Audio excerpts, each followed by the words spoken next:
I will now call this regular meeting of the Committee of the Whole to order at 5:31 p.m. Please call the roll.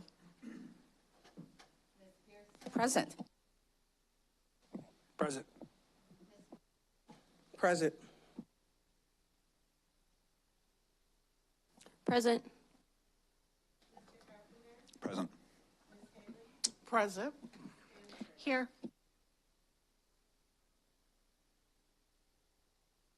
We will now take a moment of silence followed by the Pledge of Allegiance.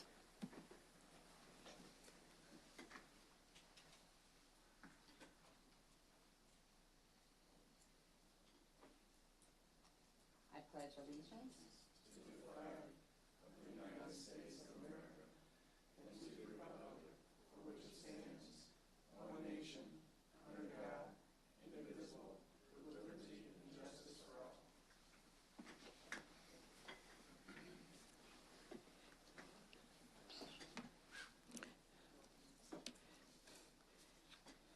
We start each board meeting with the mission of Rockford Public Schools to collaboratively engage all students in an equitable first-class education for a changing world. I want to acknowledge our Superintendent Student Advisory Council representative, Jessica Garcia. Is she here? Okay. We will get her reintroduced at some point.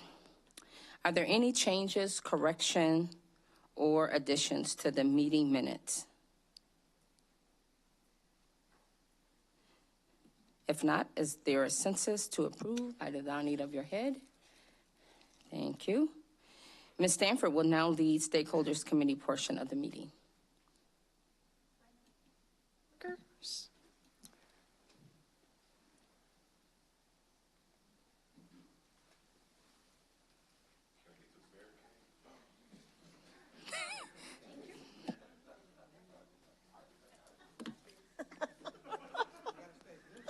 You got to stay in here, sit in the middle.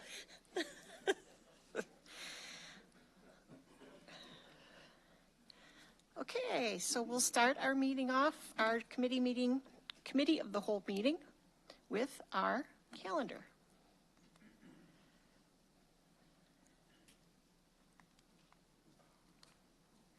It's not working.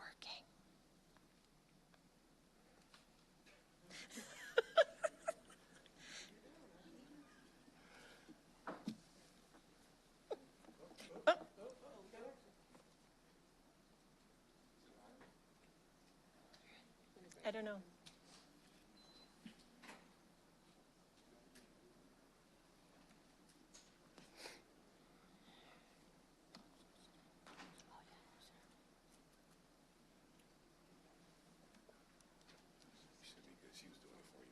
Oh, okay. Okay, as you can see on our calendar, our feature presentation this evening will be with Jim Pearson, Director of Marketing, here at RPS 205. But first, let's begin by celebrating the good things happening in our district. Auburn High School student Ashal Samir received a perfect composite score of 36 on the ACT exam.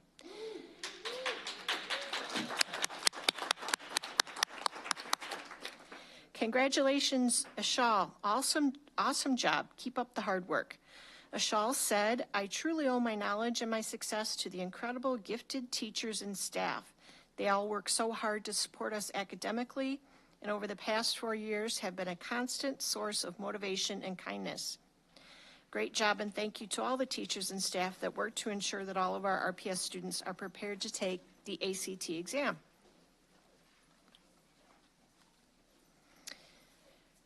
In a very competitive game, Risa and Barber battled for the Rock River Athletic Conference title, with Risa ultimately winning the championship. Congratulations to the 7th and 8th grade boys soccer teams and their coaches on that big win.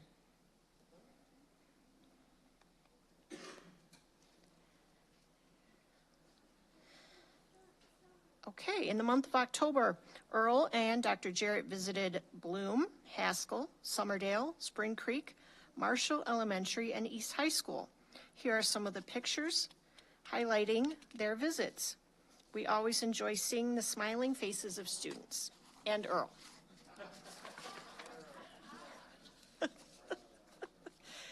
Okay, Flynn Middle School presented its second annual Human Library Project. This was spearheaded by the school's English department. The event challenged students to delve into personal narratives and craft stories reflecting their individual experiences, passions, and life journeys. This project not only enhanced their writing and communication skills, but also helped them to gain a deeper understanding of empathy, diversity, and the power of storytelling. Each student presented their narrative to visitors who acted as readers. Visitors engaged in one-on-one conversations with the students, offering them the opportunity to truly understand and appreciate the diverse perspectives and experiences of their peers. Look forward to a new episode on the 205 Vibe podcast, where Mr. Earl Dotson Jr. will be interviewing Kara Wolf, who spearheaded the Human Library Project at Flynn. On October 27th, Major General Antonio Munera visited Auburn High School to present scholarships of more than $300,000 combined to 2 JROTC cadets who are seniors at Auburn. This presentation took place during the JRTOC Symposium, where 25 vendors showcased their services. Cadet Sean Beckford has chosen to attend University of Illinois, and Cadet Joseph McGrail will be attending University of Missouri. Both were able to choose the college of their choice with the promise to commit to ROTC while attending college. Major General Munera is the commanding general of the U.S. Army Cadet Command at Fort Knox, Kentucky. He leads and is responsible for all cadets in both high school and colleges across the country. Congratulations to both cadets who received scholarships through this amazing program. Keep up the hard work. The top news items on 205 Vibe this past month were Class of 2024 graduation ceremonies and UW Health opens Rockford School District Employee Primary Care Clinic. These top news items help to inform parents, students, and staff about what is happening around the district. For more information, please visit 205 Vibe at rps205.com.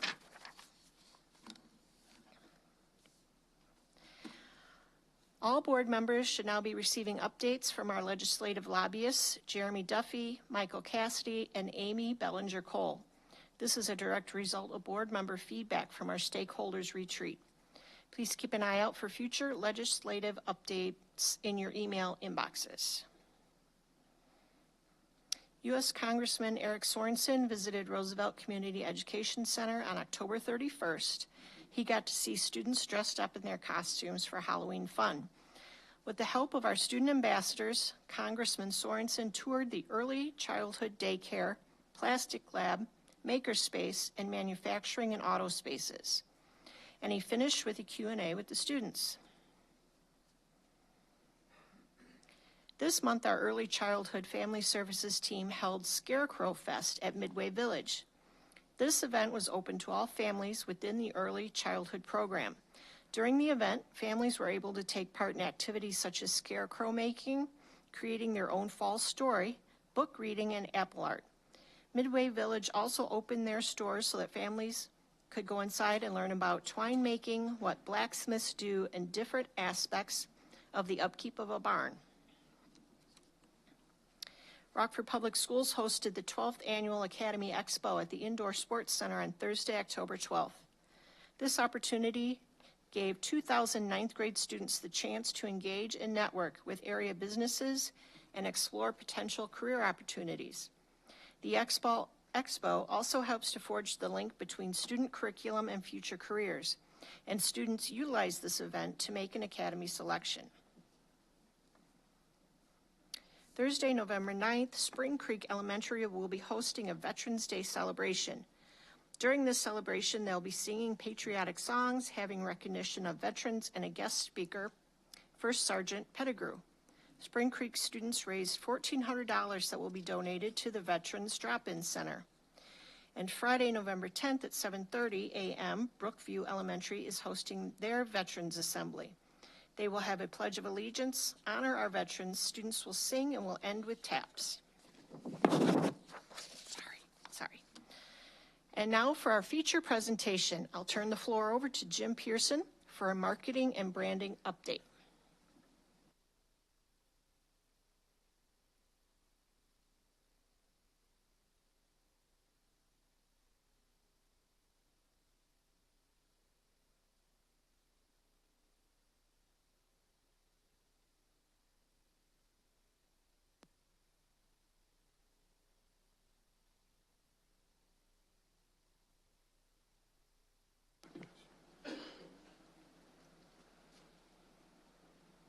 The presentation's coming, I swear.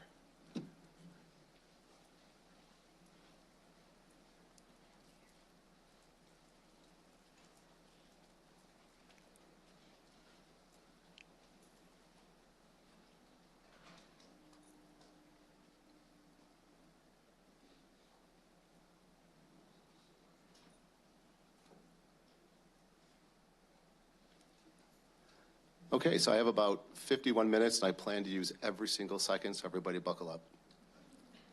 It's been about a month since I presented the marketing plan at our last retreat, and while that's not a large expanse of time, I felt like we've really made some strides that deserve some attention, and so Earl thought giving an update was the next best solution, and I agree. So I'm excited to walk you through some of the things we're doing moving forward over the coming months.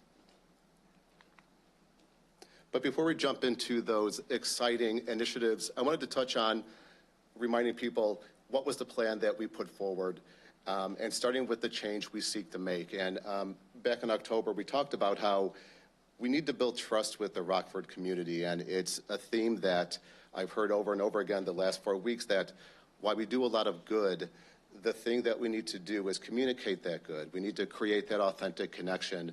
And that starts by defining the change that we think is most important to make. And to the marketing team, and I think to all of us, that is rebuilding that trust with the community. And our approach was and still is to employ active listening and response. So when I first arrived at the district, Dr. Reed described to me what this process is and how it could work. And more than just an activity, to me, it was a strategy for success. If we listen to the community, if we could really learn what it is we need to do as a district to drive results that are actionable and guide effective communication, that would equal success for all of us. And in the next 6 months to a year, to us, it really was to inform our overall brand. It was to build a comprehensive playbook. It was to drive more value into things that we communicate, and to focus our energies on the right programs for Rockford. Because while we do a lot, we have to make sure that it's right. And so ultimately, I love this line, we'll reintroduce ourselves to the community by closing our mouths and opening our ears. And the marketing objectives that we laid out at the time, how do we increase engagement and create more positive perception with the community? How do we improve brand perception, the way that people think about us? How do we increase enrollment numbers by 2% by 2025? How do we increase our talent pool? More collaboration within departments, and of course, how do we help improve our culture? At the retreat, we handed out some workshops, and we prioritized what we felt like the best initiatives would be to prioritize. And on the following slides, I'll walk you through those results. The first is our marketing objectives. To no surprise, increasing engagement and creating more positive perception was our #1 priority. That was followed by, of course, improving our own internal culture. Increasing our talent pool was 3rd. More collaboration to drive clarity across departments was 4. Increasing our brand awareness 5. And then increasing enrollment numbers by 2% is 6. Numbers 1 through 3 and a bit of 4 where we've placed our priorities over the next 6 months, and you'll see through some of the initiatives that we have moved forward that we're starting to deliver on some of these priorities. And then with the key audience segment, Students were ranked as the first segmentation that we needed to focus on, followed by family, staff, community, college, career, and government. So on to our priority initiatives. So during the retreat, one of the things that we talked about was how do we get the board out in front of our stakeholders? How do we create that engagement and that authentic connection that right now seems to be lacking a bit? And so we took that and we wrote an idea around it. And no great idea can't move forward without defining what our beautiful problem is. And right now we define the beautiful problem as a lack of genuine connection with the Rockford community has created a trust gap. There's a lack of authentic communication between the school board and the community that they serve. Most interactions with the board are very procedural. Communication is overly formal, and the opportunity for real conversation seems to be at a little bit of a loss. But the good news is through research and some data that both the board and the community are hungry for that meaningful connection. So how do we bring that forward? So our solution is a simple act of talking over a cup of coffee can change the world. So from relationships, companies, even warring nations have been saved over a cup of coffee. We're going to take this universal moment of sharing and use it to drive an authentic connection between the community and the school board. And we're introducing the idea that we're calling 205 Vibe Coffee Chats. 1 or 2 board members and 15 or so people from our community will meet in a unique Rockford location. We're thinking once or twice every quarter with a moderator. The groups will discuss specific but very important topics and drink a really good cup of coffee. It's as simple as that. And so how can this work? So we're kind of down the path, but we've decided on May's Books or Katie's Cup as a authentic and compelling place to hold a discussion like this. We would like to aim for the week of December 12th or 11th. We're thinking early evening as a good time, coffee and finger food as a drink. Potential topics could include student successes, mental health, or safety in our schools. We're going to work out who the moderator could or should be. We're going to promote through organic channels and paid digital channels to capture that information.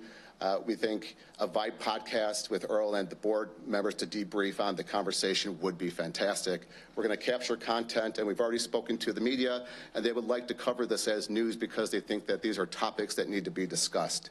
And really the goal of these events is not only to drive engagement between the board and the community, but how do we discover actionable insights that help us build a better relationship? One conversation is not going to solve all of these problems, but it's definitely a step in the right direction. Communicating from the district to the schools to our stakeholders.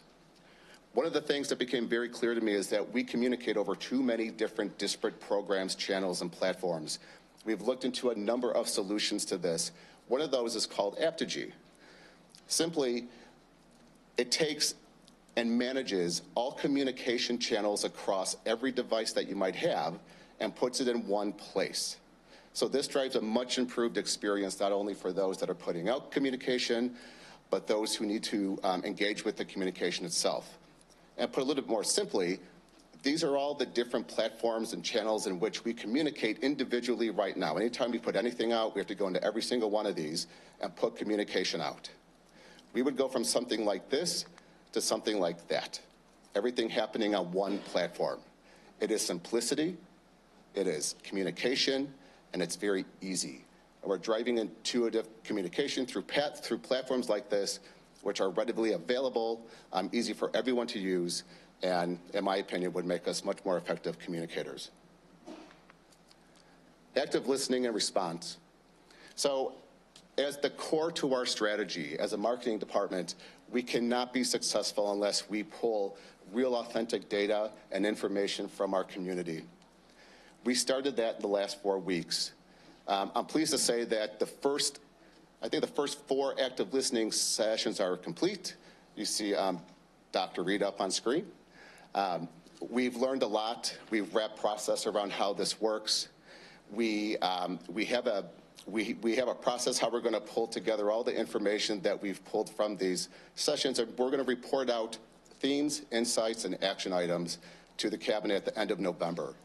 And the point of that is to hold not only my team accountable, but everybody else to making sure that this goes from just being really interesting information, but to behavior. How we change perception for me will always be on how we communicate the benefit and the purpose of our district. So future campaigns, as of right now, the facilities master plan, info awareness campaign, there's a lot of work being done around this. It's really important to me that we find a way to communicate all the work that's being done so that people can not only engage with what's been done, but what's happening currently and plan to be a part of that conversation in the future. Active listening will play a large part in this campaign as well. Academy programs, I feel academy programs are amazing. They were explained to me in a way that I felt would be powerful to both high schoolers and those in middle school. We just need to do a better job communicating their effectiveness. Teacher recruitment is high on the list, and of course, just bus driver recruitment as well. So this is an idea that's a little bit in the making here, but at the retreat, we talked about culture, and culture is not just simply holding a potluck and having a holiday party, but you need to wrap a strategy around it. And at first, I just called this Culture Club because I'm a fan of the 80s band, but it kind of stuck with me. And what this could be is pulling people from across departments, across the district, and create an innovative think tank that would allow us to not only drive unique strategies, but ideas for how we actually push our purpose forward to build culture. This is something that I would love to put together heading into the new year. I think it's a great step forward as far as changing the way that we work, because ultimately I think we need to introduce a strong culture of positive action. And then a quick overview of everything we have going on right now. To increase engagement and create a more positive perception, we have active listening, which is already moving forward with our initial sessions complete. We'll be reporting themes, insights, and actions late in November. Coffee chats are scheduled to go live in December. Meeting with various vendors to help us improve our reach and the quality of our work. And, of course, exploring platforms like Aptitude to help improve stakeholder communication. Improving our internal culture, evaluating and focused our job descriptions recently, which did result in a new open AV position. Our job descriptions when I first got here were highly complex. We drove a lot of focus through those. We developed a very popular marketing team request form. We currently have about 55 or so active assignments, and that's across 4 people. We also had to develop a project management tool to keep us on track and sane. And then, of course, fleshing out the Culture Club idea. I think that could be a powerful way to change the way we work. How we plan to increase our talent pool. So we have multiple campaigns to recruit both bus drivers and promote teacher recruitment initiatives. And there's more to come heading into 2024. Collaboration across departments. We've worked very closely with Dr. Reed's DEI team to establish our active listening process. And then, of course, we'll be working across multiple departments to develop campaign work heading into early 2024. And then increasing brand awareness. At mid-24, I would like to kick off a brand campaign, and then towards the end of the year, potentially reinvent the brand, explore our purpose, and find ways to potentially make the brand communicate more powerfully. And that's it. Any questions? Thank you, Mr. Pearson. Right. I do have a quick question. Yeah. So one of the statements you made was regarding the board members and the community. Mm-hmm. And I frequently get requests for more board member and community engagement. The flip side to that is, and it could be different for each board member, depending on, of course, we serve at large, but we also have sub-districts that present different scenarios on a given day. Mm-hmm. And so I'm going to speak from a perspective from Sub-District A. Okay. So the listening session is will either be at Katie's Cup or May's Books, correct? The first, we plan to do at least 1 to 2 each quarter across the city. Okay, so please keep in mind the southwest side of Rockford. They frequently feel like they are last or a second choice. So I'm just expressing to you feedback that I receive. And as much as I would love to have a more appearance publicly and support more publicly, sometimes I am in a position to have to deal with HR matters through the superintendent and through HR. Because you also mentioned the lack of trust. And I had a very interesting conversation with someone recently, and they shared that once a complaint come to me, once I forward it on, I should be done with it.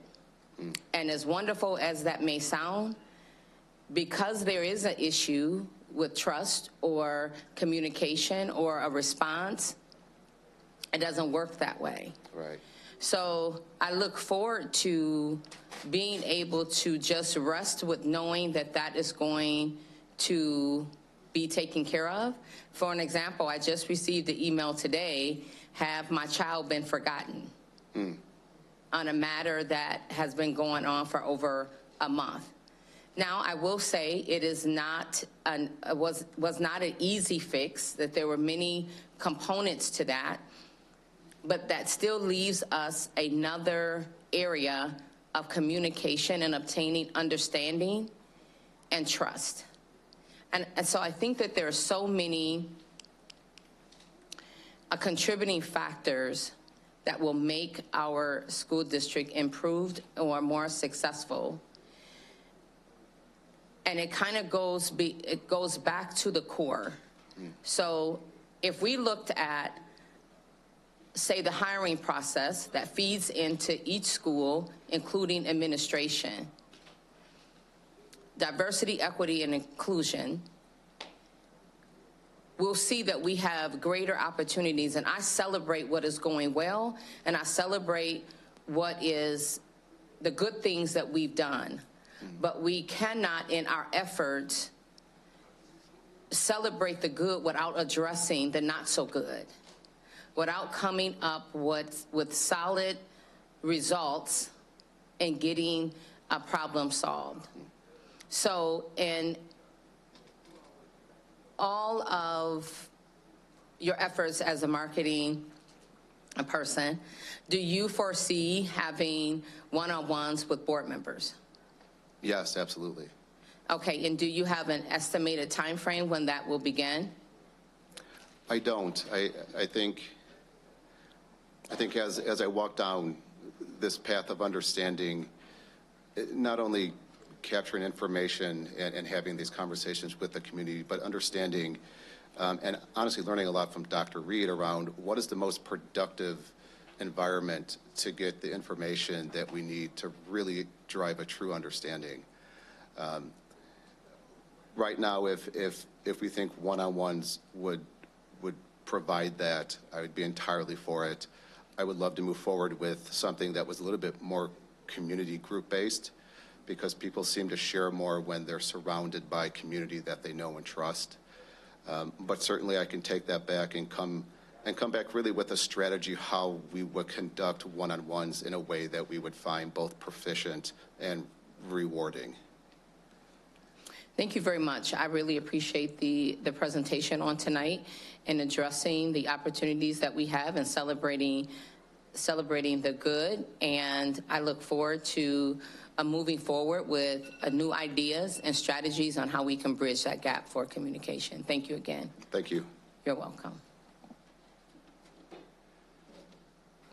Does anyone else have any questions? Go ahead. Thank you, Mr. Pearson, for the presentation. Can you explain the proposal, the app to G? Is that so the school district can communicate to parents or community members in whatever whatever format they use? Yeah, so the issue is both internal and external. So from an internal perspective, I have one person who has to work across a lot of different platforms to communicate a single message. Externally, we're expecting people to just take in that information across those same platforms. Working with a platform like Aptigee would allow us to essentially put communication into one platform, very quickly work with the CRM process, which is managing the information and lists of people within the district, and allowing us to be much more succinct and direct with who we're putting communication in front of, not only across every platform, but platforms we know that they engage with. Certain parts of our community don't text. They don't want to read emails. They only look at videos. Some only text. We don't really have the flexibility to be as effective as we need to right now to communicate really important messaging. Platforms like Aptigee would allow us to do that. Thanks. So the community members would still keep using the apps they're using.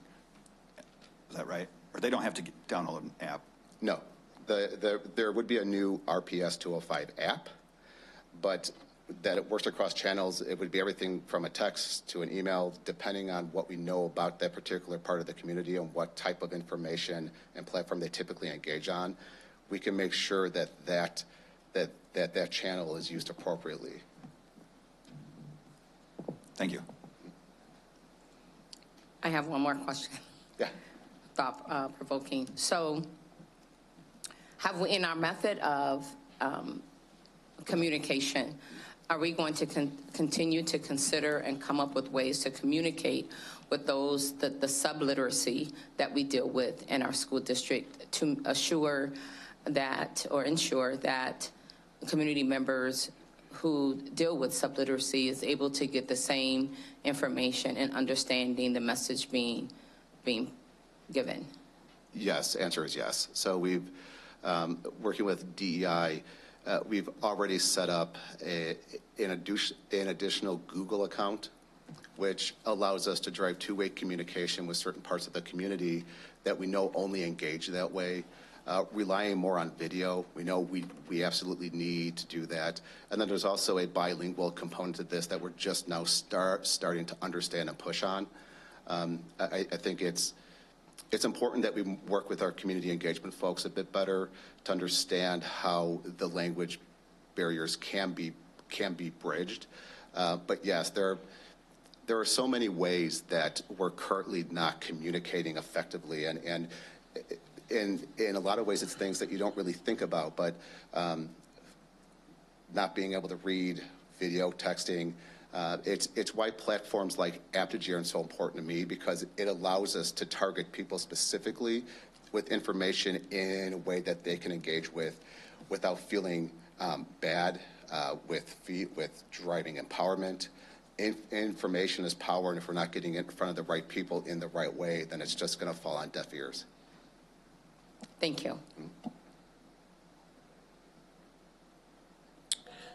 Okay, so along the same lines with the Apogee. Yeah. So will this be extended to teachers as well? Or like, as a parent, I have Seesaw, I have Stop Finder, and I have Remind. One student. Yeah. So is this going to be something that's going to encompass everything and you can just branch off to different links? Or is this just another thing that we're going to have to add in addition to the different choices that the instructors may want to have to communicate to the parents? Yeah, the short answer is no, not right away. Nothing that the marketing team is going to suggest I want it to be additive to anything else. It would be replacing something, and that something would be multiple. If right now that teachers feel like they communicate best the way things are happening right now, then we won't touch that. But to me, everything is on the table, and if we did institute a platform like this and it did drive efficiencies, I don't see any reason why we couldn't take a look at everything we've done in the past. Okay, thank you. Any other questions for Mr. Pearson? Okay, thank you. Thank you. Just a couple more things. that we wanted to highlight? Okay. Community partnerships. In August, McIntosh filled a school bus with staff and toured their neighborhood and met with their families at a cookout at the 100 Strong House. This event was part of an effort to help start to navigate safer ways to get kids to the Strong House from Auburn Manor. On October 26th, Rockford Public School District, the City of Rockford, and Alignment Rockford unveiled a new healing-centered community vision around education and student support in Rockford. The concept recognizes the impact of when the school district, families, and our neighborhoods work together for the well-being and learning of our students. The event was attended by a variety of community groups and members who were there to learn where they fit into the concept of the community as a whole in supporting education and student success. The attendees got to hear presentations from Superintendent Dr. Jarrett, City of Rockford Mayor Tom McNamara, and Emily Klonecke, Executive Director of Alignment Rockford. We appreciate that 5 of our board members were in attendance, and we thank you for your time. Rockford Park District Youth Sports held the Northern Illinois Girls Flag Football League Championship game on Tuesday, October 24th. The Guilford Vikings played the Auburn Knights in a competitive game where the Vikings were victorious. Mr. Earl Dotson Jr. was invited by Park District officials to conduct the coin toss at the beginning of the game. Congratulations to the Vikings, who went on to win 4th at the state championship on October 28th. Good. We finish our deck with the board calendar, reminding board members of the many opportunities available to interact with our students, families, and community each month. Please make sure you check the calendar on a regular basis for the most up-to-date information. And now, if any board member has anything to share regarding any school events you've attended or any interactions you've had with the community, this would be the time. Ms. McCall? I didn't even turn my light on yet. As usual, yes, I was out in the community. I would like to thank all of our administration and our staff and students for providing opportunities for us board members to come out and be interactive with you guys. This morning, I was at Roosevelt. I actually was at Roosevelt 2 times in the last week. One was with the visit with Congressman Eric Sorensen, as well as the ribbon cutting for the manufacturing lab that they have now installed at Roosevelt. And I want to comment on that particularly because within that room, there were tons of community partners that assisted with helping get this endeavor accomplished. So I wanted to just talk about the importance of being out and being in the community, making these connections, and see how it is returned back to the district by way of helping upgrade different labs and things. Y'all saw me in the pictures already, so I don't got to run down everywhere else I was at. But again, just grateful for the opportunity. The calendar is fine. I like it when I have it on the calendar and it's already there, and I'm like, oh, okay. I can run and I can go and support this as well. So invite me to anything, and if my schedule allows, I will be there. And again, great job to everyone for all the hard work that's being done in our district. Anyone else? Go ahead. I think as of 2 weeks ago, I finished my sub-district D tour, I guess I can call it. So I was able to visit all of my schools and very insightful, and I appreciated staff taking time to be able to give me a tour. And not only did I get to see the school, which is lovely, but I really did get half of the time that I was there to sit down with principals and just talk with different individuals of needs in the building or things that were going well. And so I really appreciated that specific insight because, as Ms. Pearson said, we do serve at large, but we do kind of take ownership over our sub-districts and kind of take that responsibility to share those needs. So I'm going to compile a document of some configuration that I will share with the board. So just based on different schools' needs that they have, facility issues all the way from classroom sizes, just different things that are going really well, and then things that I just feel that the rest of you all should know. So thank you, Dr. Gallagher, for taking me on my tours. Anyone else? Okay, that concludes our report. Thank you, Ms. Stanford. Now we will have Mr. Carpenter to lead Performance and Monitoring Committee. Thank you, Madam President. You're welcome. For the Performance and Monitoring Committee tonight, our first item is item 6A, the fiscal year 2023 audited financial statements. At the close of each fiscal year, the district's books and accounts must be audited by an independent certified public accountant designated by the board in conformance with the prescribed standards and legal requirements. A written report must be submitted to the board and to the superintendent. Baker Tilly, our outside partner, is here to present the findings of the financial audit.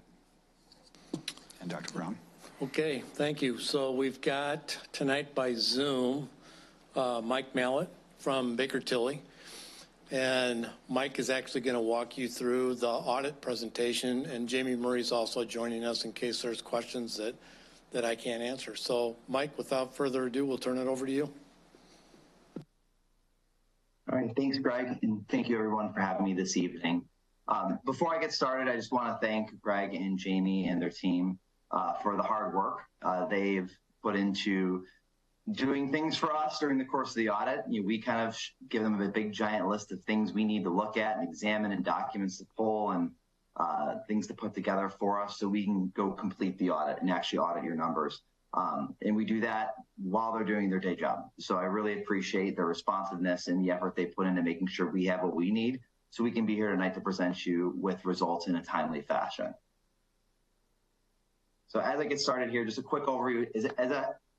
As a warning, go into this, all this is preliminary draft. I don't expect any changes from the information that we're going to present tonight, but we still are finalizing some few pieces of the audit and kind of buttoning up some things in our documentation and stuff like that. And do plan to issue shortly after this meeting today as we wrap things up.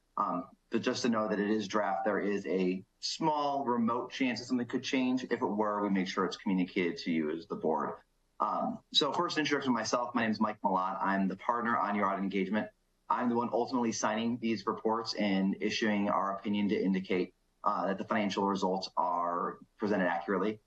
Additionally, Taryn Guiley is the engagement manager. She's kind of really the workhorse of the group. She's working with Jamie and Greg, really making sure our team is hitting all their marks, hitting everything we need, and making sure that Jamie and Greg have all the support and kind of guidance they need to provide us information. So just want to give you a few names so you know Taryn's really kind of the fulcrum of what we do. And I'm just kind of there to take a look at things at the end and throughout the course of the audit and kind of make sure we're doing what we need to be doing to satisfy our standards and also making sure we're providing a quality audit to the district.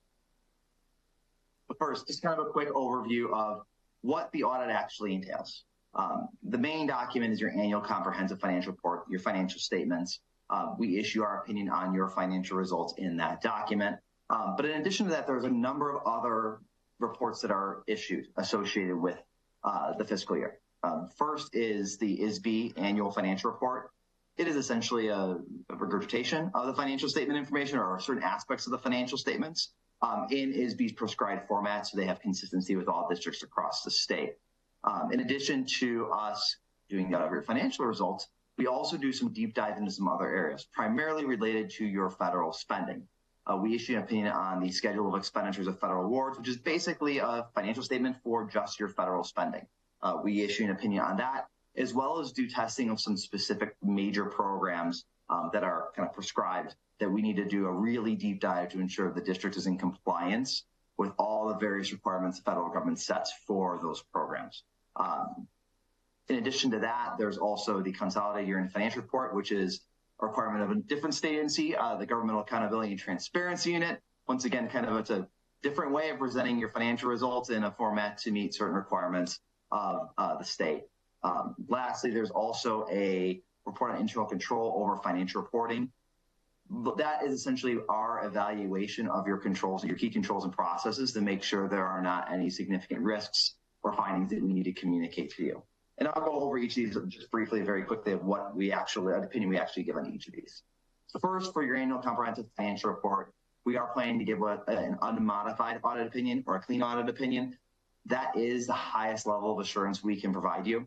What that means is not that every dollar to the penny is evaluated or audited, but it does mean that the results and the financial information presented in those statements are materially accurate and can be relied upon to give you an accurate view of the district's financial health as of June 30th, 2023. A clean audit opinion is not a rubber stamp. We beat up your financial results. We dig deep. We make sure everything's done correctly. We work with your finance team to make sure everything is done in accordance with all the standards. Issuing that clean opinion is just a testament to the fact that your team knows what they're doing and you run a good, clean office and are able to present good, accurate financial information that all of your users, both yourself, bondholders, members of the community, can use and trust and rely upon. In addition to that opinion on the comprehensive financial report, we also issue what's called in relation to opinions. Long story short, we look at these other reports and we say they trace back and they agree back to your finance statement, so that the reports talk to each other. You know, the ISB AFR, the schedule of expenditure of federal awards, and the consolidated year-end financial report. They're all different ways of communicating certain aspects of your financial results. Our opinion is stating that that information aligns with what's in your annual comprehensive financial report. So think of them as subsets or different ways of digesting the information that's in really your main document, which is the annual comprehensive financial report. So we are able to issue an unmodified opinion on those reports as well. One quick thing to note. In prior years, we've issued an opinion, did work around your family or adult education and family literacy programs that come through ICCB. Beginning with the fiscal year 2023 audit, they no longer require that audit to be completed. Essentially, that comprehensive year-end financial report, it was meant to be a centralized report that all the state agencies can use. ICCB made the determination that they are going to rely on that document for their kind of monitoring of their programs that are in the spending of those versus having their separate requirements that they've had in the past. So this year is the first time. I want to point out that that report is no longer required to be issued. So if anybody saw that in the past, that one is gone as a thing of the past. We don't expect it to return, although they do change the requirements every year. So it's possible that it could return at some point down the road. We do not anticipate it, though. But I just wanted to make sure you were aware that something kind of fell off the table, if you will, in terms of requirements. One of the reports I mentioned, the report on internal control over financial reporting and other matters. What that is, again, is we do more than just look at numbers. We look at your processes, your controls, your compliance with laws and regulations. And the result of that is we did not identify any material weaknesses or significant deficiencies during the course of the audit, which means your controls and processes are in place. They're operating effectively based upon the testing we've done. And we didn't identify any gaps in your processes that could put the district at a greater risk than kind of our expectation. So it means you guys have good things in good working order. There was no instance of non-compliance with any other laws or regulations that we observed during the course of the audit as well. So again, a clean bill of health when it comes to this report, which is less focused on the numbers, but more on process and compliance. All right, so to the single audit, which is the testing of your federal expenditures. So this year, every year we test different programs. There's some formulas that we have to kind of work through and calculate to identify what we need to look at. Testing is still in progress. This is the one area we're still working through. We made a decision to focus on your financial results and to work on this kind of somewhat concurrently, but finish up after the fact, as it has a much later deadline than your financial statements do. So we are expecting this to be issued in early to mid-December is our objective there, although a lot of the testing has already been completed. There are two major programs or groups of programs that we're looking at this year. One is the Education Stabilization Fund, so your ESSER money, your ARPA funding that's come through and is a significant dollar value. As well as this year, we looked at the Title I grants. There was a significant amount of money that was spent in fiscal year 23 on those programs. As of right now, and again, we are still going through testing. So if there is one area that could be changed, could see a change simply because we have not completed our testing in its entirety yet, it would be in this area. But as of right now, we are not anticipating any findings over compliance or internal controls over your compliance. So as part of that, we look at these programs. We don't just look at how you're spending that money, but there's a bunch of other requirements in terms of reporting and another other different attributes and factors we have to evaluate. And not only that you are in compliance with the rules, but your processes that are in place around these programs are set up in a way to mitigate the risk that there could be a lack of compliance in the future that can go unidentified. So we look at, again, processes and actual compliance. And as of this point, we've identified no issues and don't anticipate any findings. However, there is still some testing remaining to be completed on our end. And the last thing, so this was not listed in the different deliverable reports or reports that are issued, but there is a final document we do issue, and it's called the audit, basically our audit results communication, audit results and insights letter. What that is, so every other report, all the information in there is your information, your results, your numbers. And we just put the opinion out to say this information that the district is presenting to the public is accurate. This audit results communication is our letter to you as the governing body. And what that does, it includes and it meets a number of the different requirements we have as the external auditors to communicate with you. It includes a whole assortment of different things, such as letting you know what our responsibilities are, what the governing body, what your responsibilities are, any observations, findings, issues we may have identified during the audit, some planning for the subsequent year's audit, as well as some other matters that I have listed here, such as if there were any significant difficulties with management during the audit, any disagreements with management, any noncompliance or major issues that were identified that maybe aren't captured by the other reports and opinions that are issued. The good news with this letter this year is that it's boring, which means that there were no major issues and everything went smoothly. I always say that this letter, you want it to be boring. You don't want anything exciting in this letter at all. And I'm glad to report that there won't be anything exciting in this letter this year, which means that we've identified no instances of major control issues, as I mentioned earlier. There were no significant difficulties during the course of the audit, no disagreements with management, and no instances of noncompliance, among a number of other different communications, just really indicating that we were able to complete our audit successfully and effectively, and that we had no major issues to report to you with this year's audit. So again, nice and boring. There's a bunch of other information in that letter that is more supplemental. There's a link in the electronic version to our website that has some information for governing bodies. Some of it is applicable, some of it is not. It's a lot of things and it covers more than just the school world, but there was some interesting information in there related to governance, which, you know, if you're bored one day, might be worth a peek in. So we do include a link in there if you're ever interested in that.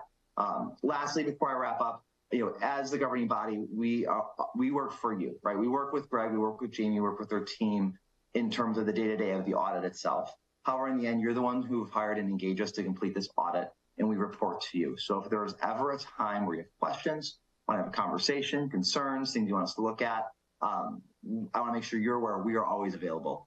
Jamie and Greg know every way to get a hold of me. I cannot escape them, even if I wanted to. So if you ever is a question, you would ever want to sit down and have a conversation, we're available year round for you. And we do work for you. And I always like to make sure to let you know that when I present at the end of this audit, both for this year or for going into future years, we are always there for you. So with that, as I mentioned, we are planning to finalize these results in the coming weeks with the single audit, the federal expenditure piece being completed in December. With that, again, thank you for your time this evening. And if you have any questions. Does anyone have any questions for Mr. Mallett? Doesn't look like there's any questions. Thank you very much. Thank you, everyone. Have a good night.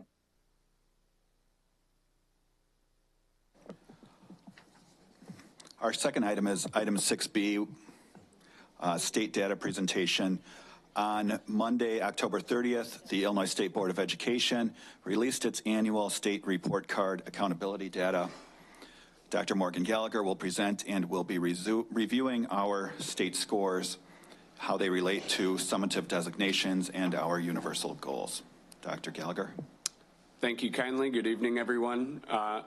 This is a 47-slide deck that has a lot of data on it. So knowing that we are just a couple nights removed from daylight savings, we may have some groggy people, board, cabinet, or audience.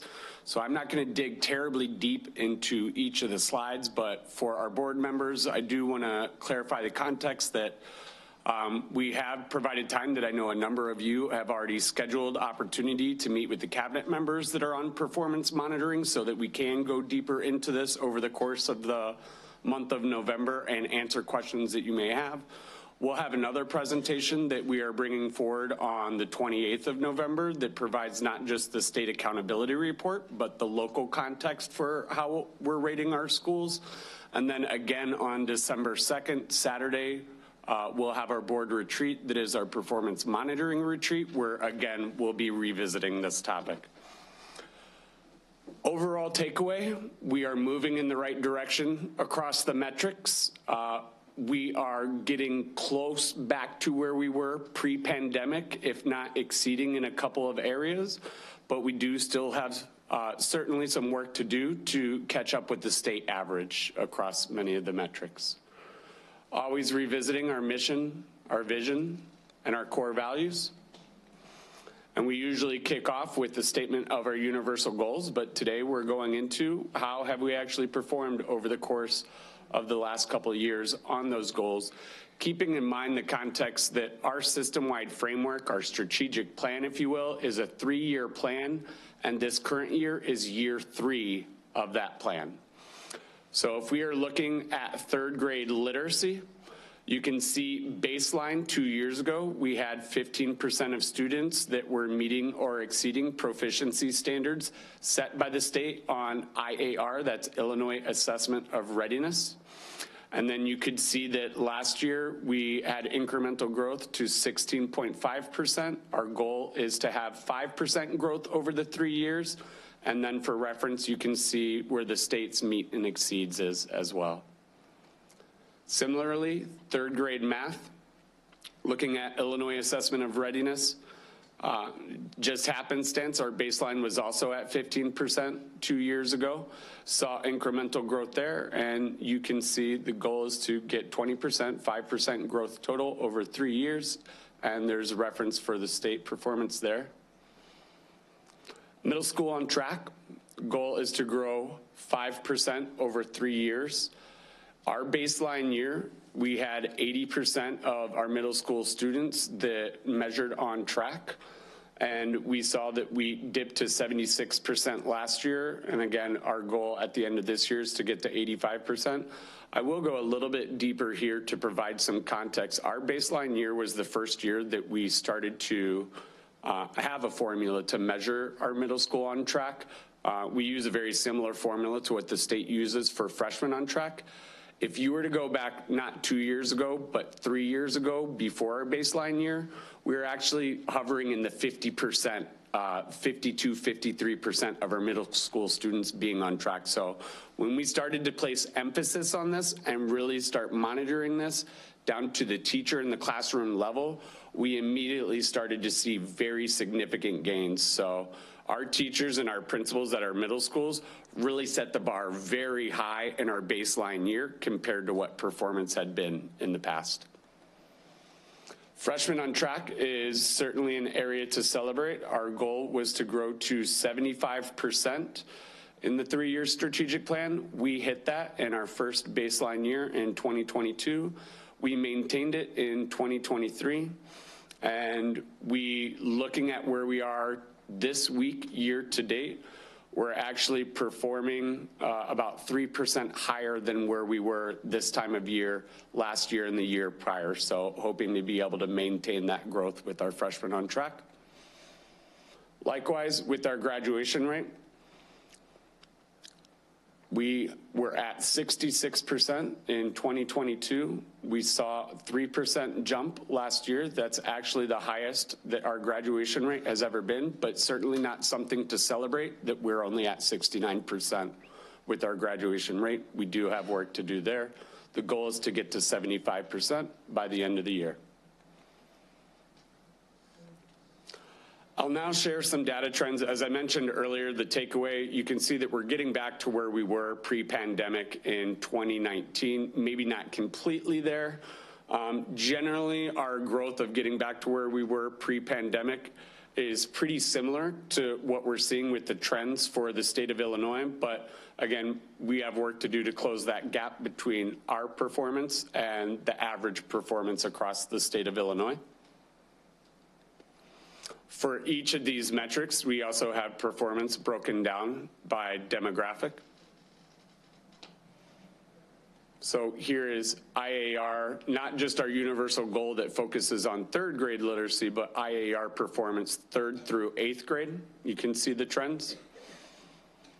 Again, broken up by demographic. SAT performance in high school. This is ELA, is English Language Arts. Demographic breakdown. And that is followed by math performance on the SAT. And the demographic breakdown there. This ISA is the Illinois Science Assessment.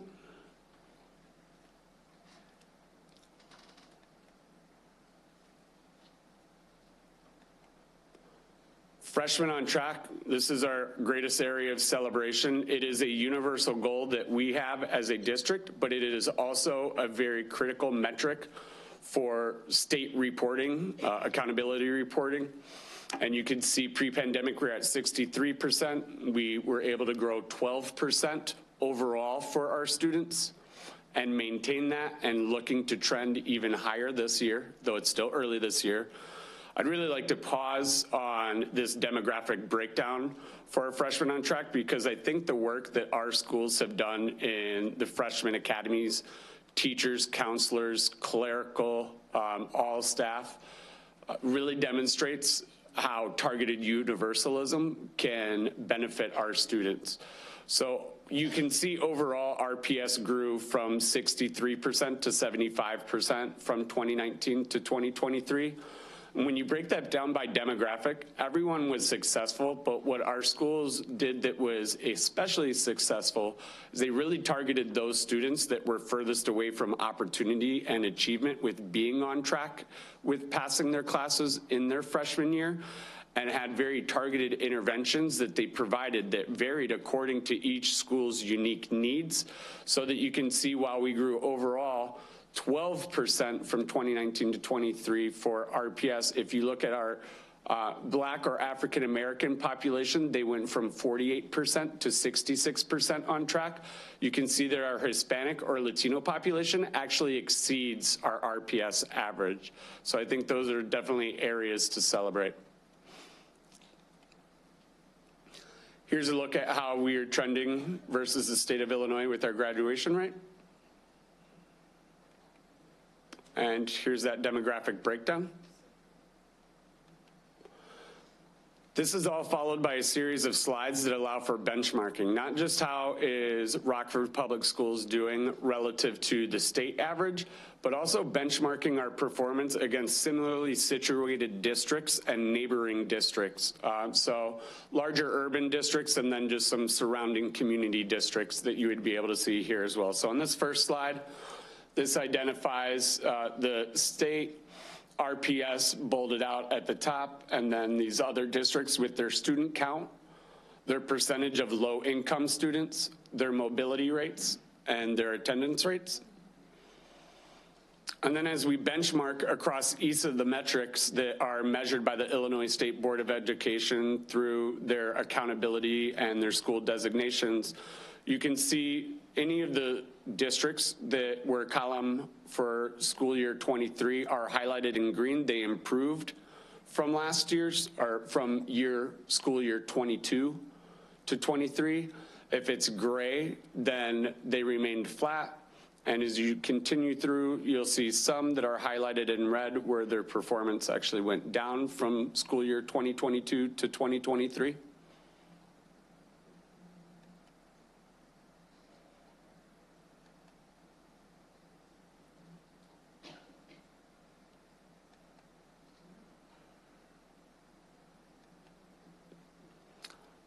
And we're going to wrap up with school designations. So Illinois State Board of Education looks at a variety of metrics. They look at a set of metrics for K through 8 and a separate set of metrics for high school, where they determine an accountability performance for the schools. And they're known as the school designations on their Illinois State report cards. This year, it is new that we have a 5th designation, which is that bottom one for intensive support. The way that the Illinois State Board of Education has operated, they first came up with this accountability system and cycle in 2018, where all schools got a report card and school performance was labeled as exemplary, commendable, targeted, or comprehensive. And they were put on a 4-year plan. The first year was just a planning year where they conducted a needs assessment and came up with a school improvement plan. The following 3 years were for executing that plan. Last year was the 4th year of that 4-year cycle for school improvement. So this year, for a majority of our schools, is a first year for their designation, where if they are targeted, comprehensive, or intensive, this would be their new first year of planning, where they do the needs assessment, create the school improvement plan, and then the following 3 years would be executing on that plan. For schools that were identified as comprehensive in 2018 and on their 4th year were still comprehensive in their designation, they are now labeled for this 2nd cycle of 4 years as being intensive. We haven't fully heard this fleshed out from the state board, what this will look like in terms of what the more intensive supports will be. We do know that it's a more intensive needs assessment than at the other levels, like comprehensive, targeted, commendable, or exemplary. We also know that it's going to involve some form of us reporting out as a cabinet to the board of what our supports and our school improvement plans look like for those schools that have an intensive designation. And just to clarify quickly, exemplary means that you are performing in the top 10% of schools across the state. Commendable is in a very wide range of schools that are 6 performing better than the bottom 5%, but below that top 10%. If you are a targeted school, it means that overall you're performing at a commendable level, but you have a subgroup population that is performing in that lower 5%. That could be children with disabilities, it could be African American, low income. There's a number of subgroups that the state is monitoring for their performance there. And then finally, comprehensive means that your overall performance as a school is in the bottom 5% for your students enrolled. Here you can see a visual mock-up. If you were to go to the public-facing website for the Illinois school report cards and click on a school, this schoolhouse visual that we have here, this is actually Johnson. It's showing what their overall score is, which is a 40.06, and showing that score out of 100 max points. Where does that fall on that chart in the bottom left for overall school performance across the state? You can see that there is a cutoff line there that I think is 35.39. That 35.39, if you scored that or below that, that means you're in the bottom 5% of performance. If you are above, then you're commendable, and then further up the right side of that bar graph, you can see where the cutoff is to go from commendable to an exemplary school. Here's a breakdown of all the indicators that I had mentioned for elementary and middle school. 75% are academic indicators, 25% are more culture and climate indicators, so chronic absenteeism and participation on the 5 Essentials survey. What you really want to focus on for these schools, elementary and middle, and how they get their designation are those pie slices number 1 and 2. 50% of their total score of their designation is based off of student growth in English language arts and math on that Illinois assessment of readiness. And specifically, it's how are they performing relative to kids that had scored similar to them? So are we growing our students each year at a rate that is as good as 50% of schools in the state or better. And you get a sliding score based off of how well we're growing our kids in our schools relative to other schools in these two areas. When you're looking at high school and their quality indicators, again, it's 75-25 academic versus culture and climate indicators. 50% of a school's scorecard is their graduation rate.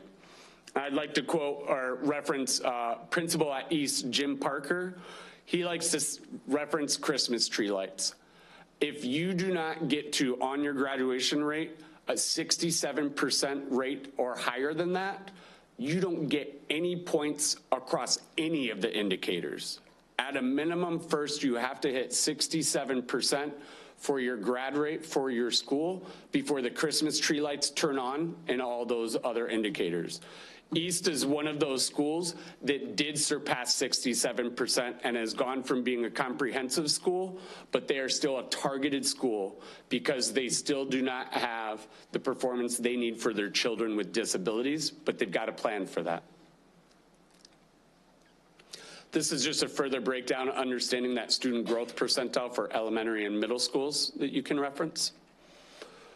And this is a visual that we put together ourselves that I think really helps to illustrate based off of where you were in 2018 and then how you performed in school year 23. What is your new designation score?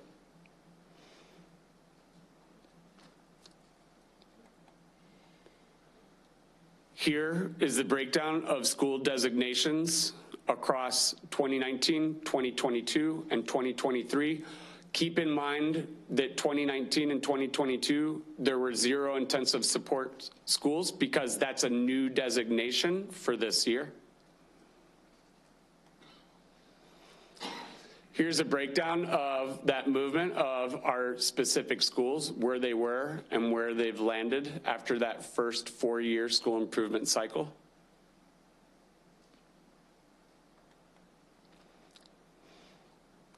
Here are schools that went from, they were comprehensive year 1, comprehensive again in year 4, which results in the intensive designation. I think a highlight here is that we have some work to do with our middle schools. And then finally, these are 4 schools which for a couple of different reasons were not identified in that first year, 2018, for being on a 4-year school improvement cycle. So instead, these were identified in 2019, not 2018. And it's showing where they were in 2019 and where they are last year. Cherry Valley, I want to point out, they are targeted because of their subgroup population of children with disabilities. And out of that 100-point scale, they were 0.02 points away with their children with disabilities from moving from targeted to commendable. You look at their overall scores, and we want to replicate that everywhere. Cherry Valley's doing a phenomenal job. From there, I'll leave it open to you for questions. Does anyone have any questions? Ms. Stanford. I just have a couple questions. Did I hear you correctly to say that 69% is our highest graduation rate ever? As it's been tracked by the Illinois State Board of Education through this designation system, yes. Okay. Can you tell me exactly how we calculate a mobility rate? No. Can anyone? No. In short, yes, it's just the number of students that are transferring in and out of schools within the school year. When you look at all these indicators and how I shared these slides with you though, the state board, their document with all the business rules and formulas for how you get to all these scores, it's 174 pages long. Okay. So I have not yet committed that to memory. But that is correct, probably, what you said. Yeah. Yeah, I see on the districts that are listed on this slide, there's only one that has a higher mobility rate than we do. Overall, I just would like to say that we are certainly moving in the right direction, and we're not there yet, but we're getting there. I would just want to say, good work. Keep it up. Does anyone else have any questions? President Pearson. Thank you. I see that, say for instance, you mentioned benchmarking. Do we have any relationship in terms of communicating with other districts and what that our neighboring districts that really works for them and what's not based on the demographics that may be similar? We're connected with several of these other districts through a variety of different organizations, one of them being LUDA as an example, which many members of cabinet just recently attended one of their semi-annual conferences. LUDA stands for Large Unified Districts. And so when we are at those conferences, there's often breakout opportunities for people like myself to meet with counterparts in these other districts. So like I've heard from my counterparts in Peoria speak towards what they've done with their freshmen on track or their grad rate. And yeah, there is opportunities for that dialogue. Well, President Pearson, I would just add that with the board making the decision to attend the tri-conference this weekend, I think targeting large urban districts as board members are making their selections on sessions to attend, also targeting things that pertain to student achievement and student growth. There typically are a number of really high quality sessions that focus on those areas. That brings together about 10,000 board members and business officials and superintendents that come together for the conference, and many of the highest performing districts will have some insights to share with us there as well. Yeah, so I'm aware of LUDA and the tri-conference. My question was any interaction professionally from school district to school district in our neighboring school districts. So we do not. Yes, for example, I meet each month with all of the superintendents. We're in a SyncID group with all of our local groups. We have an assessment partnership that Mrs. Detman is on right now with the Chicago Public Schools U46 and the Rockford Public Schools to talk about improved assessment practices. All told, I would say there are probably through the superintendent level, chief academic level, partnerships with equity officers. Virtually all of our roles in the cabinet have those partnerships. The School Board Association offers that. And then also through the regional, our local ROEs, there's an opportunity there.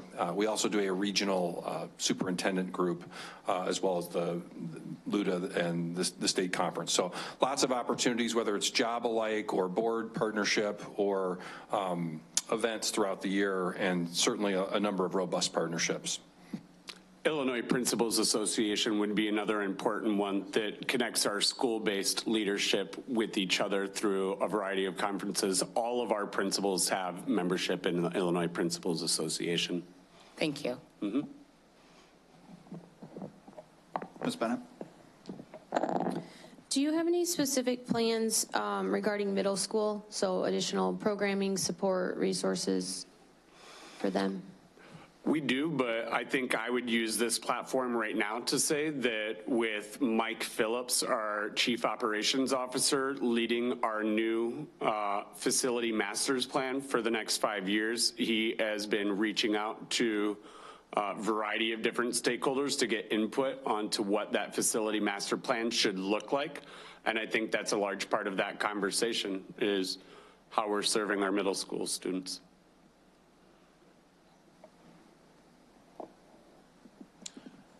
As we're looking at the formulas for middle school on track and freshmen on track, would it be too involved to give a general idea of how you determine that these middle school is on track, freshmen is on track? No, yeah, we do simplify the formula a bit from how ISB does their calculation for how we measure internally. Effectively at middle school, they receive their grades on a quarterly basis. So we just finished up first quarter a week ago. And they are, a student in middle school is on track if they're passing all but one of their classes each quarter. And again, that's a simple proxy for what we're measuring for our 9th graders with freshmen on track. We want to see internally, we're measuring that our students are passing all but one of their classes. That's more simplified than what the state looks at, because the state weighs different courses differently, where core content courses, English, math, science, social studies, hold a greater detrimental weight than, say, an elective course that students would take. I guess the reason I asked that question is because when we've made gains, so I won't, detract from that point. They are not great gains. So as we're looking at those IAR scores and all the other scores, I'm seeing that we are on, the students are on track to graduate, but then that conflicts with their scores. That's right, and you'll see that more pronounced with some of the other districts that we're benchmarked against when they have very high freshmen on track and graduation rates relative to their students' performance on the SAT. This is a statewide issue because the Illinois Assessment of Readiness is not an assessment of students being at grade level proficiency with their reading. It's an assessment of whether students are meeting college benchmarks for readiness in terms of their literacy and mathematics. So if you were actually to get into the math of it, if you look at something that's nationally normed, which is the NWEA MAP test, a student that would be at the 50th percentile on the MAP test, meaning that they scored right in the middle, better than 49%, higher than 49%, that same student score on the IAR would put them at the 72nd percentile, meaning they scored better than 72% of students that would have taken that MAP. So what it's measuring is a little different than being on grade level or on track. You can be on track with a D grade in your class because it is not a failure. That is not a measurement of whether the student is actually making gains in proficiency or mastery. One thing, so there's nuance. One thing I'd like to add, I think you're really on to an important topic, and we just recently had the opportunity to have State Superintendent Tony Sanders was at our regional office for a meeting, and one of the real challenges we have with communicating student performance in the state of Illinois, and Dr. Gallagher certainly alluded to this, is basically Illinois' standards are the 4th highest in the country. And so we have a state average that is in the mid-30s on the IAR and SAT. And there are many, many examples of students successfully going into college that are not meeting or exceeding. So I know the state of Illinois is going to undertake a very rigorous analysis of the mixed messages we're sending to families and communities about the readiness of our students. The initial design was to ensure that the standard was set at such a high level that any student that was deemed a 4 or 5 on the SAT or the IAR would be able to go on to college and not take any remedial coursework. In setting the standard at that level, which is certainly laudable, there's been a really challenging public confusion issue here, because often when we see a score like 35% as the state average for IAR reading, most people correctly assume that must mean that 65% of our students in 3rd grade or whatever grade we're talking about can't read. The reality is what we're saying is that those students are, as Dr. Gallagher pointed out, are about at the 72nd percentile. So they are well beyond basic proficiency at that point. So Dr. Sanders and the state board over the next few years are going to engage in a conversation about that, about where should we set our standards and what is the right approach. Because to your point, we send very mixed messages with graduation standards, on track standards, and what our IAR and SAT scores, where those standards are set. We, as recently as 2004, had a state average of 81% on what the state test is. We didn't suddenly get 50% worse. we have raised the bar by 2 standard deviations. And I'm not in a position to argue what the correct answer is. What I can tell you is board members all across the state are asking the excellent question you're asking right now, which is, what does this mean? And I think, unfortunately, with our standards set where they are, it can lead to a lot of confusion. And frankly, a lot of anti-public education sentiment is fueled by these numbers that are presented without context, where we'll hear stories like, look at all the money we're spending on public education and 7 out of 10 students can't read in our state. What our data is saying in the state of Illinois is that 7 out of 10 students are not at the 72nd percentile. And so that is a really nuanced message that frankly is lost. So excellent question, and I think the state is going to really be wrestling with that. Where should we set our standards for proficiency? Have we set those standards too high, or is it good to have those really, really high, but then how do we communicate to folks that we're not measuring basic proficiency? So sorry for the long answer, but there's a lot to that. It's an important topic. It's a lot of information. I appreciate that. Ms. McCall. Okay, Dr. Gallagher, if we go to slide 45, my question is just a couple back. So we have the red of comprehensive to intensive. What is the plan to bring these schools into back to comprehensive or into the next step? I noticed that you stated on the next slide, that Cherry Valley, has been doing a great job.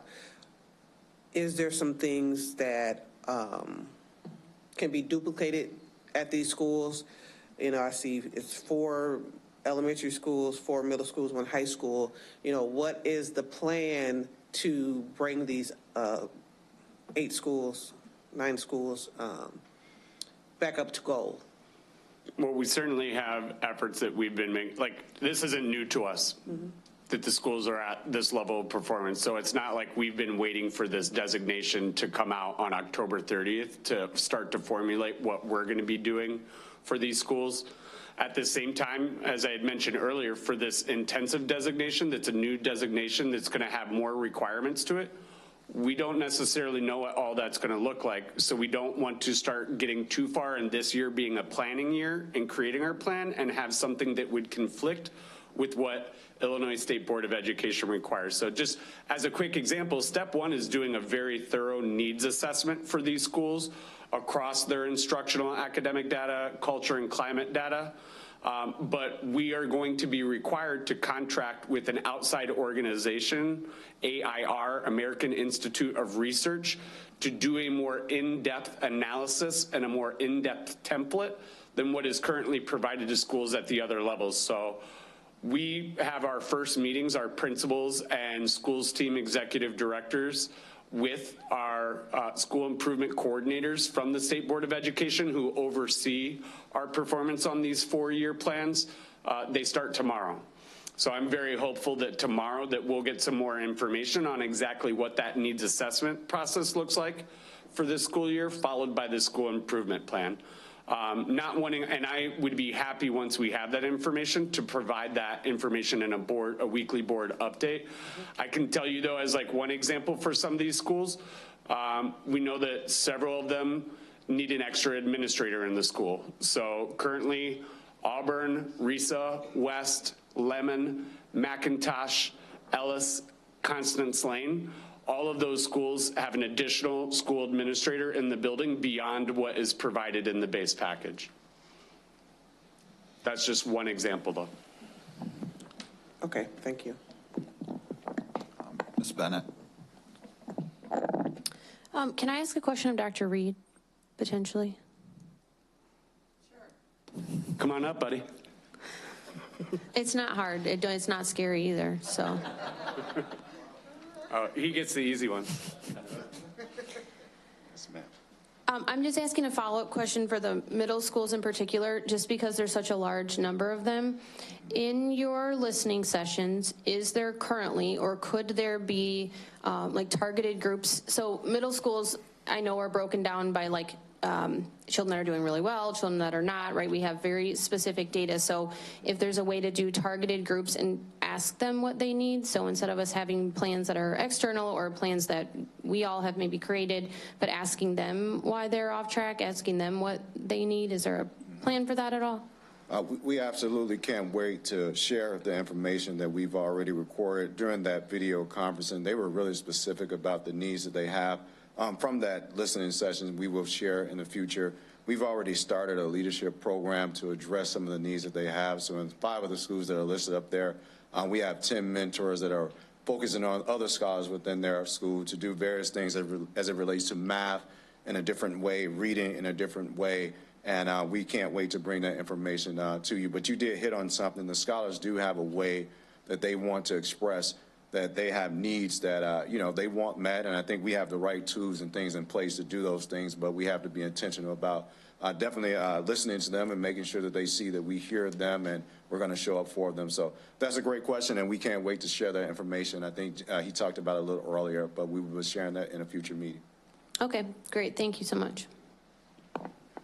Ms. Haley?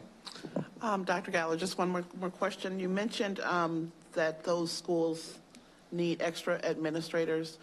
What role would those extra administrators play?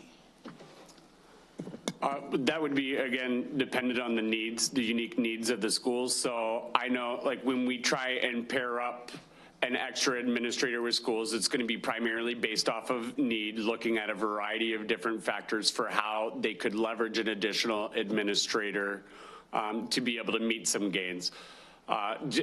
Macintosh, they also have global programming for an autism program there. So the third administrator that they got has a special education background. That really fits well for that clientele that they're serving there. The way that it looks at RISA is different, where their extra administrator is really focused on instructional leadership and really drives a lot of that professional learning within the building and is responsible for more evaluations of teachers than the other staff. So there's just different ways that they delegate roles and responsibilities based off of what their needs are. Okay, thank you. Mm-hmm. President Pearson. Thank you. I just want to mention Macintosh. Everyone know that that is one of my areas of focus. And so I'm not exactly sure if Macintosh gained anything extra. Macintosh was already on life support. They were already short, and then their population increased. So I'm not sure that it's fair to say that they have extra. From my understanding, they prepared to increase staff and administration to support their current issues. And then there was, if you recall, or maybe it may have been before your time, Mr. Morgan, but there was an increase in their population. So I'm not sure that is accurate, and perhaps Dr. Jera can elaborate on that, and if so, I stand to be corrected. But the last time I checked, they didn't really gain anything extra.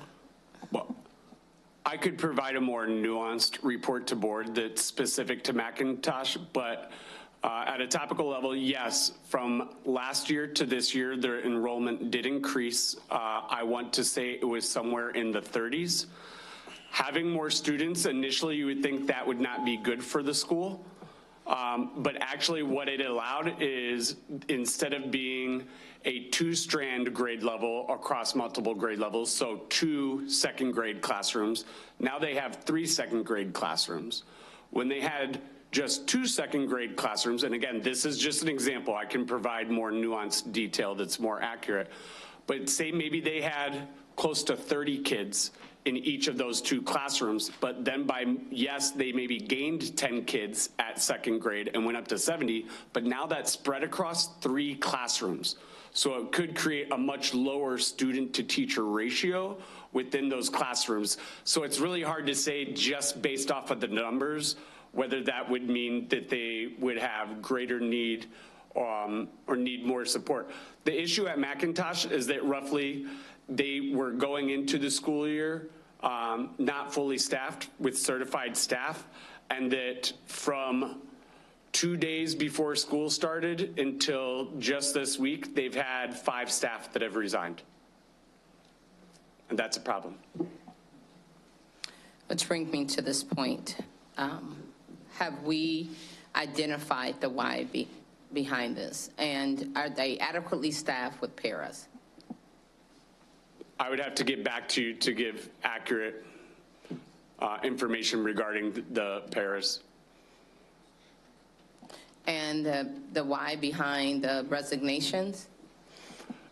Generally speaking, those resignations were people that filled the positions right before school started. Usually when you have positions that are being filled right before school starts, you're not always getting candidates that maybe are the best match for the school because the hiring season starts many months before. Thank you. Ms. McCall. Thank you, Chairman. So my questions are kind of along the same lines as Madam President. At Ellis Elementary School, I know that I've been contacted by several different, I don't even know what to call them. There are people from the schools regarding just even, you're talking about they get more, just even having the running the front office, right? So because of all all of the traffic that's happening at Ellis, maybe creating a different or a second type of position where one of the, I don't know what their titles are, like the secretaries, can't perform their duties because they're answering the phones all day, dealing with other different types of issues. And it's like, I know for a fact that within that school right there that a lot of people have resigned, from those positions because they are overworked and don't feel like they're being supportive. So if we can take a look at a way to try to alleviate some of that stress that's within the office, as well as the other things that pertains to the students, it will help, maybe, in my opinion, the school to run more efficiently.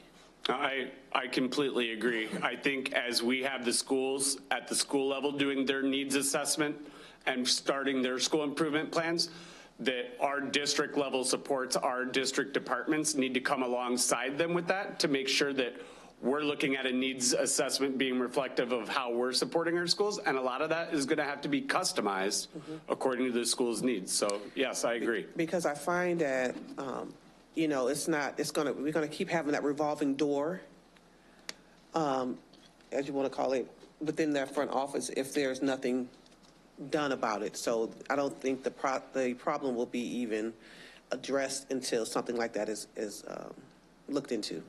Thank you. Thank you. Thank you, Dr. Gallagher. Item 6C on our agenda is the BMO Center High School graduation ceremonies. Previously, the district held graduation ceremonies at the BMO Harris Center, I think when it was the Metro Center.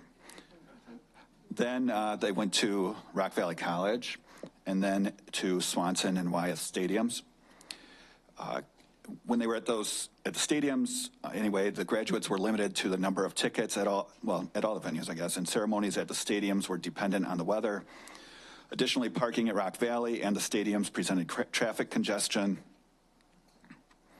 Administration worked with the BMO Harris Center and is recommending to move the graduation ceremonies back to the BMO Harris Center for the 2024 graduation ceremonies. Does anybody have any questions or comments on that real quick? Of course I do. President Pearson. So I want to say thank you to administration for putting in the work and returning it back. It's definitely, I noticed that when the graduation ceremonies was at Guilford, it created a absolute horrific traffic jam. And needless to say, residents was very frustrated. But the residents that live at Auburn was just as frustrated because it too created congestion in their neighborhood. The subdivision located behind Auburn was very frustrated. You know, driveways were blocked. People were trying to park wherever they could. So this was a long time coming. It may, no doubt, Mr. Brown, create an additional expense, but I definitely think is money well spent. So thank you. Mrs. McCall.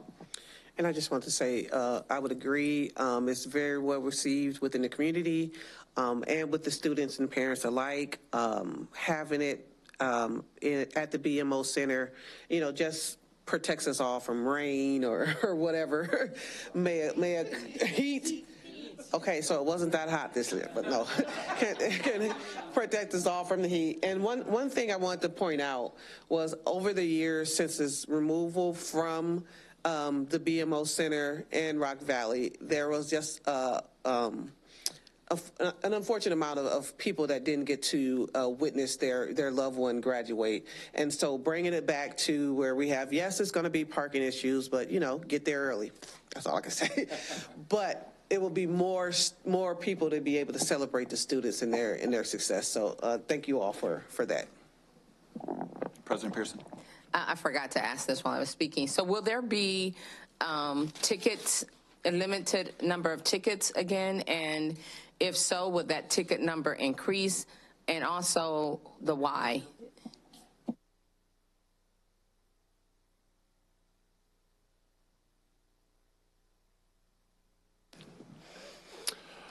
We haven't gotten that refined in the logistics of exactly how many tickets would be allotted or whether that would be an unlimited amount for the students, but that's something that we could pretty readily have turnaround on to get you that information. Oh, I guess maybe he just that won't be a problem this year. That's part of the whole point of going back there. So we won't have the ticket issue this year. So no. Awesome. Another A+.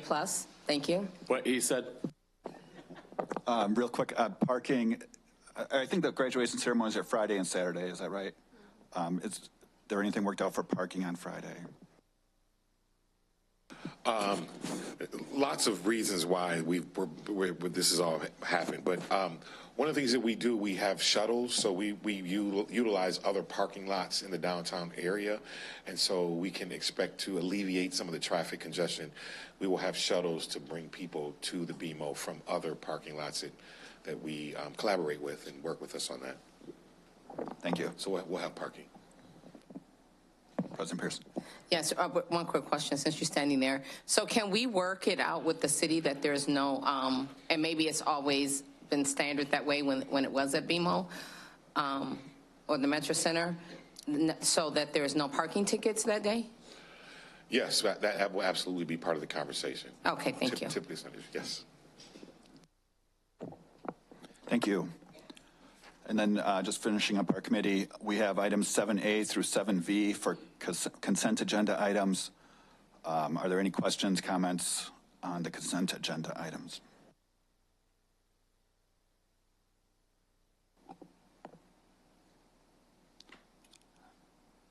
Seeing none, that concludes our report. Thank you. Thank you, Mr. Carpenter. Ms. McCall will now lead the Planning and Development Committee portion of the meeting. Vice President McCall. Thank you, Madam President. 8A will be a resolution to approve the tentative 2023 tax levy. We're going to have Dr. Brown, the Chief Financial Officer, discuss 3 different scenarios at our October Committee of the Whole meeting for the 2023 tax levy. Mr. Brown is here tonight to review the scenarios again, provide some additional information for us to consider, and answer any questions you may have regarding those 3 scenarios. A consensus of the board is needed as which option we would like to move forward with for the approval of the 2023 tentative levy at the November 28th board meeting. Dr. Brown. Okay, so we're talking about money. I'm going to talk a little bit more about it. So tonight we're going to preview some options for the levy, but to kind of set the stage for the discussion a little bit later, we're just going to run through the assumptions real quick, and then some of the budget, headwinds that we feel like we're going to be facing in FY25. So As far as revenue assumptions, you know, we've made really kind of 3 assumptions that we'll review at the end of this, and then you really have the option to do something else. So last month in October, we looked at a flat levy, which means that we weren't going to take any new money at all. Then we looked at whether we would just take the tax money on new property that came online. That one doesn't affect the tax rate at all. And then we looked at what would happen if we took new property and CPI, the allowable amount that we can take, which is 5% over last year's taxes. Or you could look at doing something in between the 0 and the new property and the CPI. So some of our budget assumptions for the upcoming FY25 budget are we've only anticipated an increase of about $2 to $3 million for evidence-based funding. As you guys recall, we got a significant amount of corporate personal property replacement tax over the last couple of years, and that actually kicked us into what they call Tier 2 funding for evidence-based funding. Now, prior to that time, we were getting anywhere between $9 and $12 million a year in tiered funding under the evidence-based model.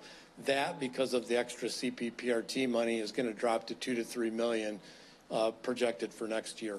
We also are finally anticipating that those big CPPRT increases we got are actually going to drop by probably about $26 million. And right now, it looks like federal resources are going to remain flat. We don't really have a good way to project that right now. You know, we don't have a budget, you know, in the federal government right now. We may not for some time. And so, you know, right now we've just plugged in that we're going to be able to remain flat. This kind of shows you graphically how the evidence-based funding's worked. You can see in 2022 and 2023, the bluish green bar there, that shows the tier funding that I was just talking about in that 9 to 12 million. You can see how in 2024, this current year, we've only gotten about 3 million. Next year, we expect it to only be about 2. So that's put a pretty big dent in the amount of money that we're going to get on evidence-based funding. You can see the big spikes in the CPPRT monies. You know, we normally would get anywhere in the low to mid 20s. We started to see a cycle up when some of that COVID money started to run through. 30 million, you can see in FY22, it was 66 million. FY23, 75 million. The state did admit that they'd over-distributed the FY23 number. We should not have gotten a dollar amount that was that big. This is a very similar scenario to about 10 years ago when the state over-distributed CPPRT. Rather than claw that money back, they've actually made an adjustment in FY24 on the amount of money that they're going to distribute out. So we've received 3 CPPRT payments so far this year. They are about $6 million less than what we got last year at this time, and we expect in the springtime they're going to be significantly less. So we should come in right around that $49 million number, and then probably about $45 million for FY25. This is just a history of the property tax revenue. You can see in 2008, before the Great Recession there, the tax rate was at 545. You can see what it spiked up to after the significant devaluation of the real estate, you know, in our area. You can see now in 2023 there, the second from the bottom, that's where we're projecting our EAV to come in for this levy cycle. We've finally gotten back to where we were prior to the Great Recession. And you can see, if you go over to the column where it says tax rate there, you can see that we're projecting a tax rate now, and this would be if we only took new property, taxes on the new property. You can see that the tax rate's probably going to come in probably around 5.14 to about 5.2. And so we're actually at a tax rate now that's less than it was before the Great Recession in 2008. So that has been a byproduct of really the school board deciding that they were not going to take any real new taxes, except for in 2020 there. You can see in the far right-hand column, the $1,008,000. That was a year that the board did decide to take it on new property. So assumptions from the expense side of things, and then this will kind of culminate on where I think we're going to end up, you know, with the FY25 budget.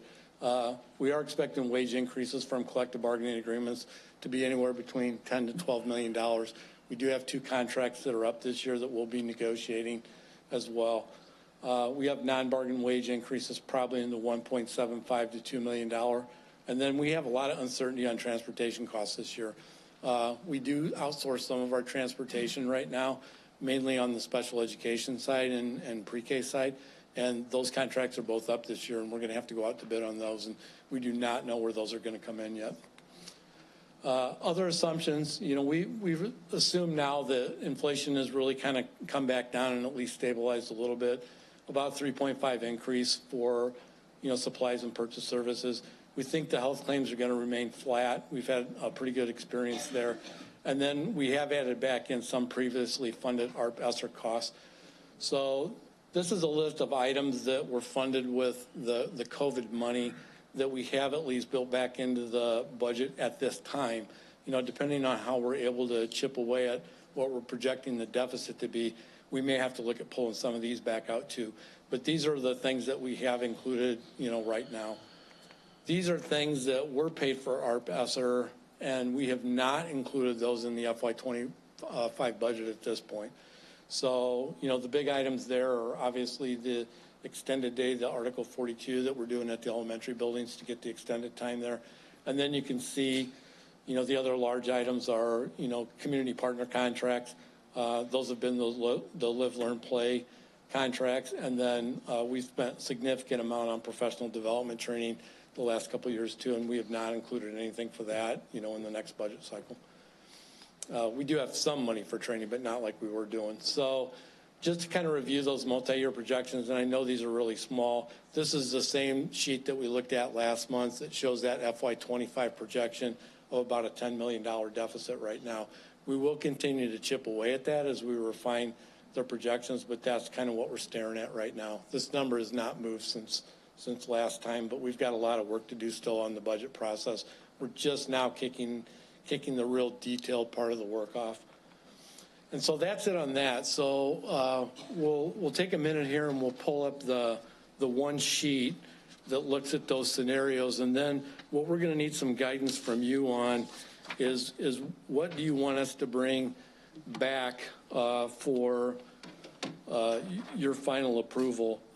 We are under a time constraint. We do have to approve the levy and get it filed no later than the end of December. So we are working on kind of that timeline right now. I don't know if we can pull that. There it is. These are the scenarios we looked at, last time, and nothing's changed from what you looked at on the last one. A is, again, not taking any CPI or new property. B is taking, new property, which, again, does not change the tax rate. They basically figure the tax rate based on last year's collected taxes, and then they apply that tax rate to the new property that's coming online. So it doesn't impose an additional tax on existing property owners. And then C would be, kind of going all the way, taking everything that's allowed to be taken by law, which would be taking it on new property, and then also taking a 5% increase over, the last year's cycle. So, our recommendation, out of the blocks here would be to go with B, scenario B. Take it on the new property. It doesn't affect the existing taxpayers. If you guys did want to, stick a toe in the water and go with some of the CPI increase, you could do anything, from zero all the way up to about, $7.5 million. But that would be up to you. So with that, I'll just kind of open it up for questions. And then if we could get some guidance from you on what scenario you'd like us to bring back. And if you can't decide, we can bring multiples back, and then you can approve one or the other. We did that last year because, there was still some conversation that I know the board wanted to have. So, questions, thoughts? Are there any questions or discussion on the 2023 tax levy? Mr. Carpenter. Thank you. You might have mentioned this at a previous meeting, but I think property owners got a notice a few months ago about the assessed valuation of their property going up like 13% or something. Mm-hmm. And so I just wanted to figure out how that plays into the revenue assumptions. So it really doesn't affect our revenue assumptions at all. It may affect individual homeowners because if we didn't do anything like under scenario A, they wouldn't be paying, well, they could be paying more. If their house went way up and somebody else's house has stayed the same, somebody might go up even if we held the amount of taxes that we were going to levy for flat.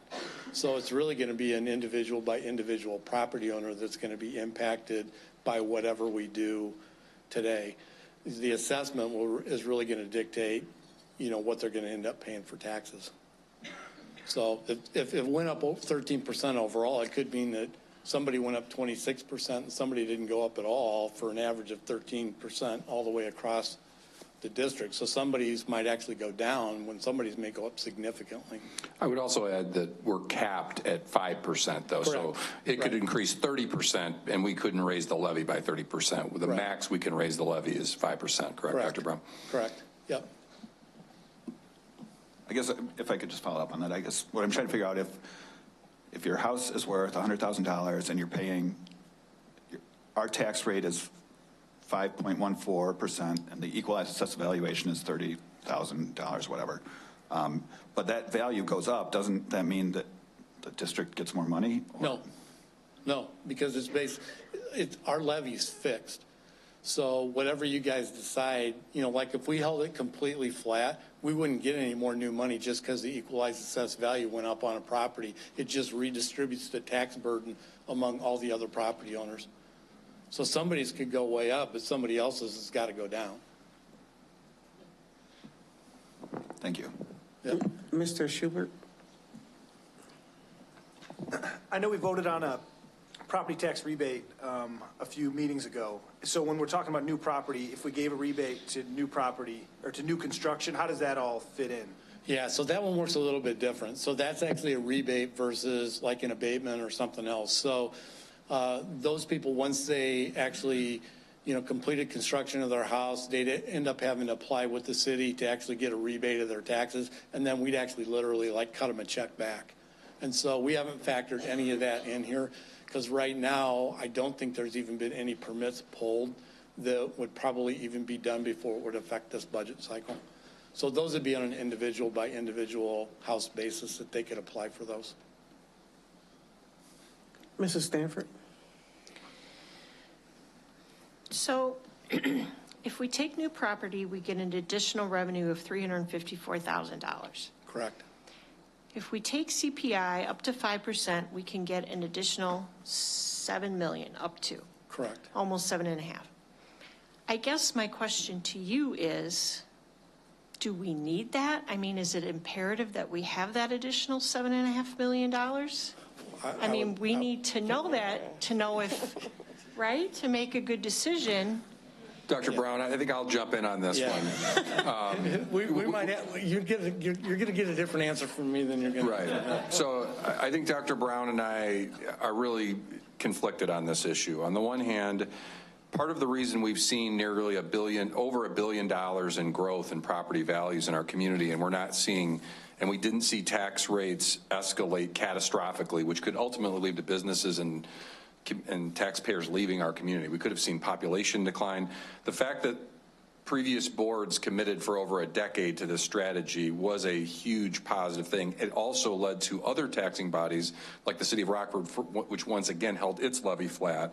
So the total tax rate was over $15 as recently as 2013.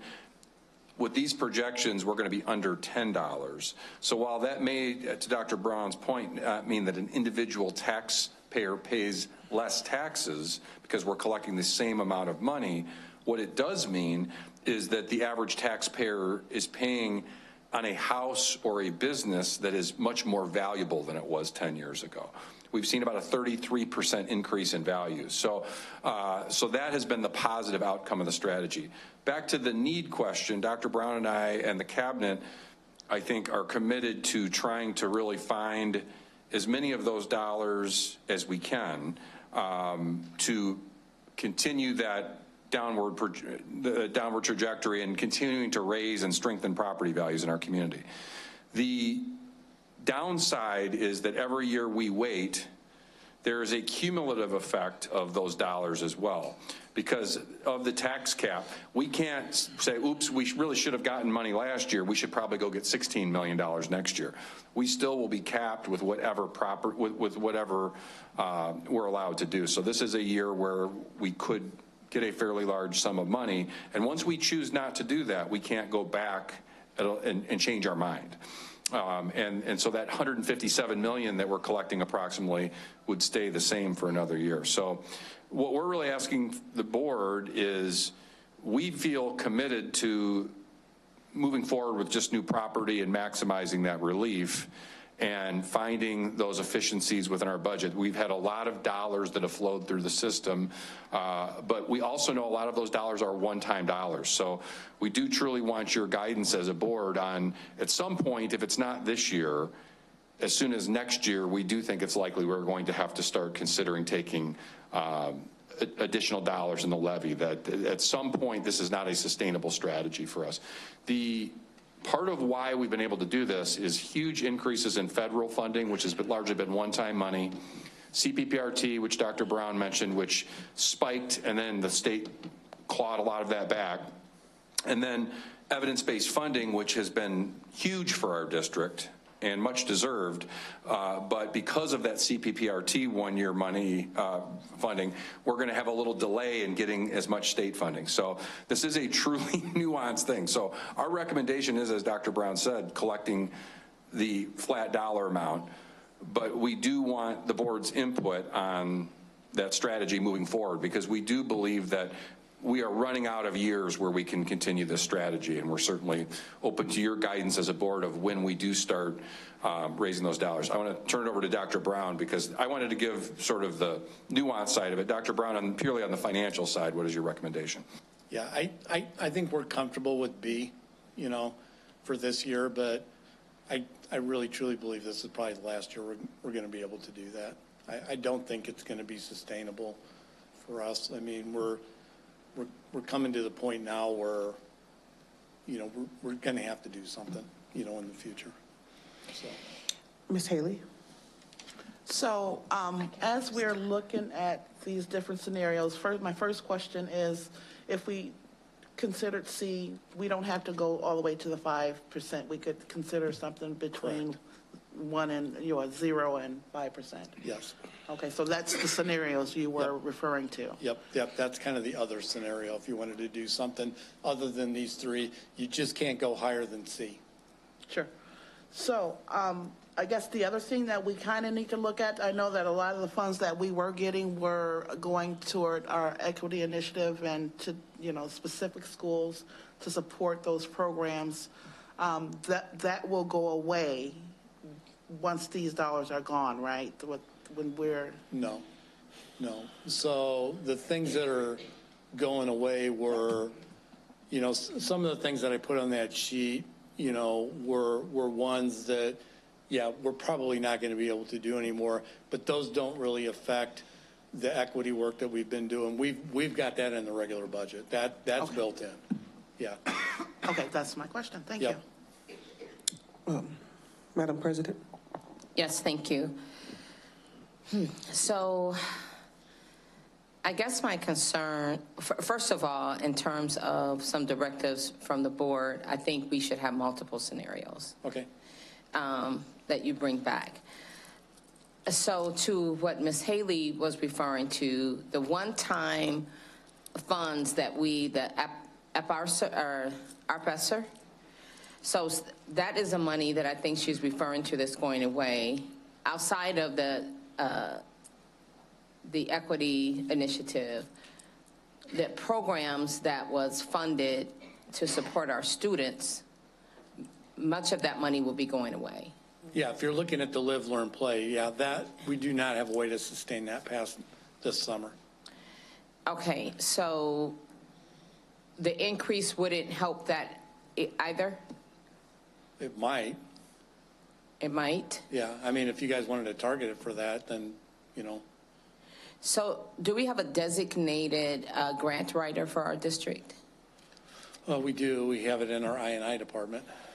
Okay, so I mentioned some time ago when it was first brought to our attention that we would lose money in the Live, Learn, Play area, that we would come up with a plan on how we could sustain that.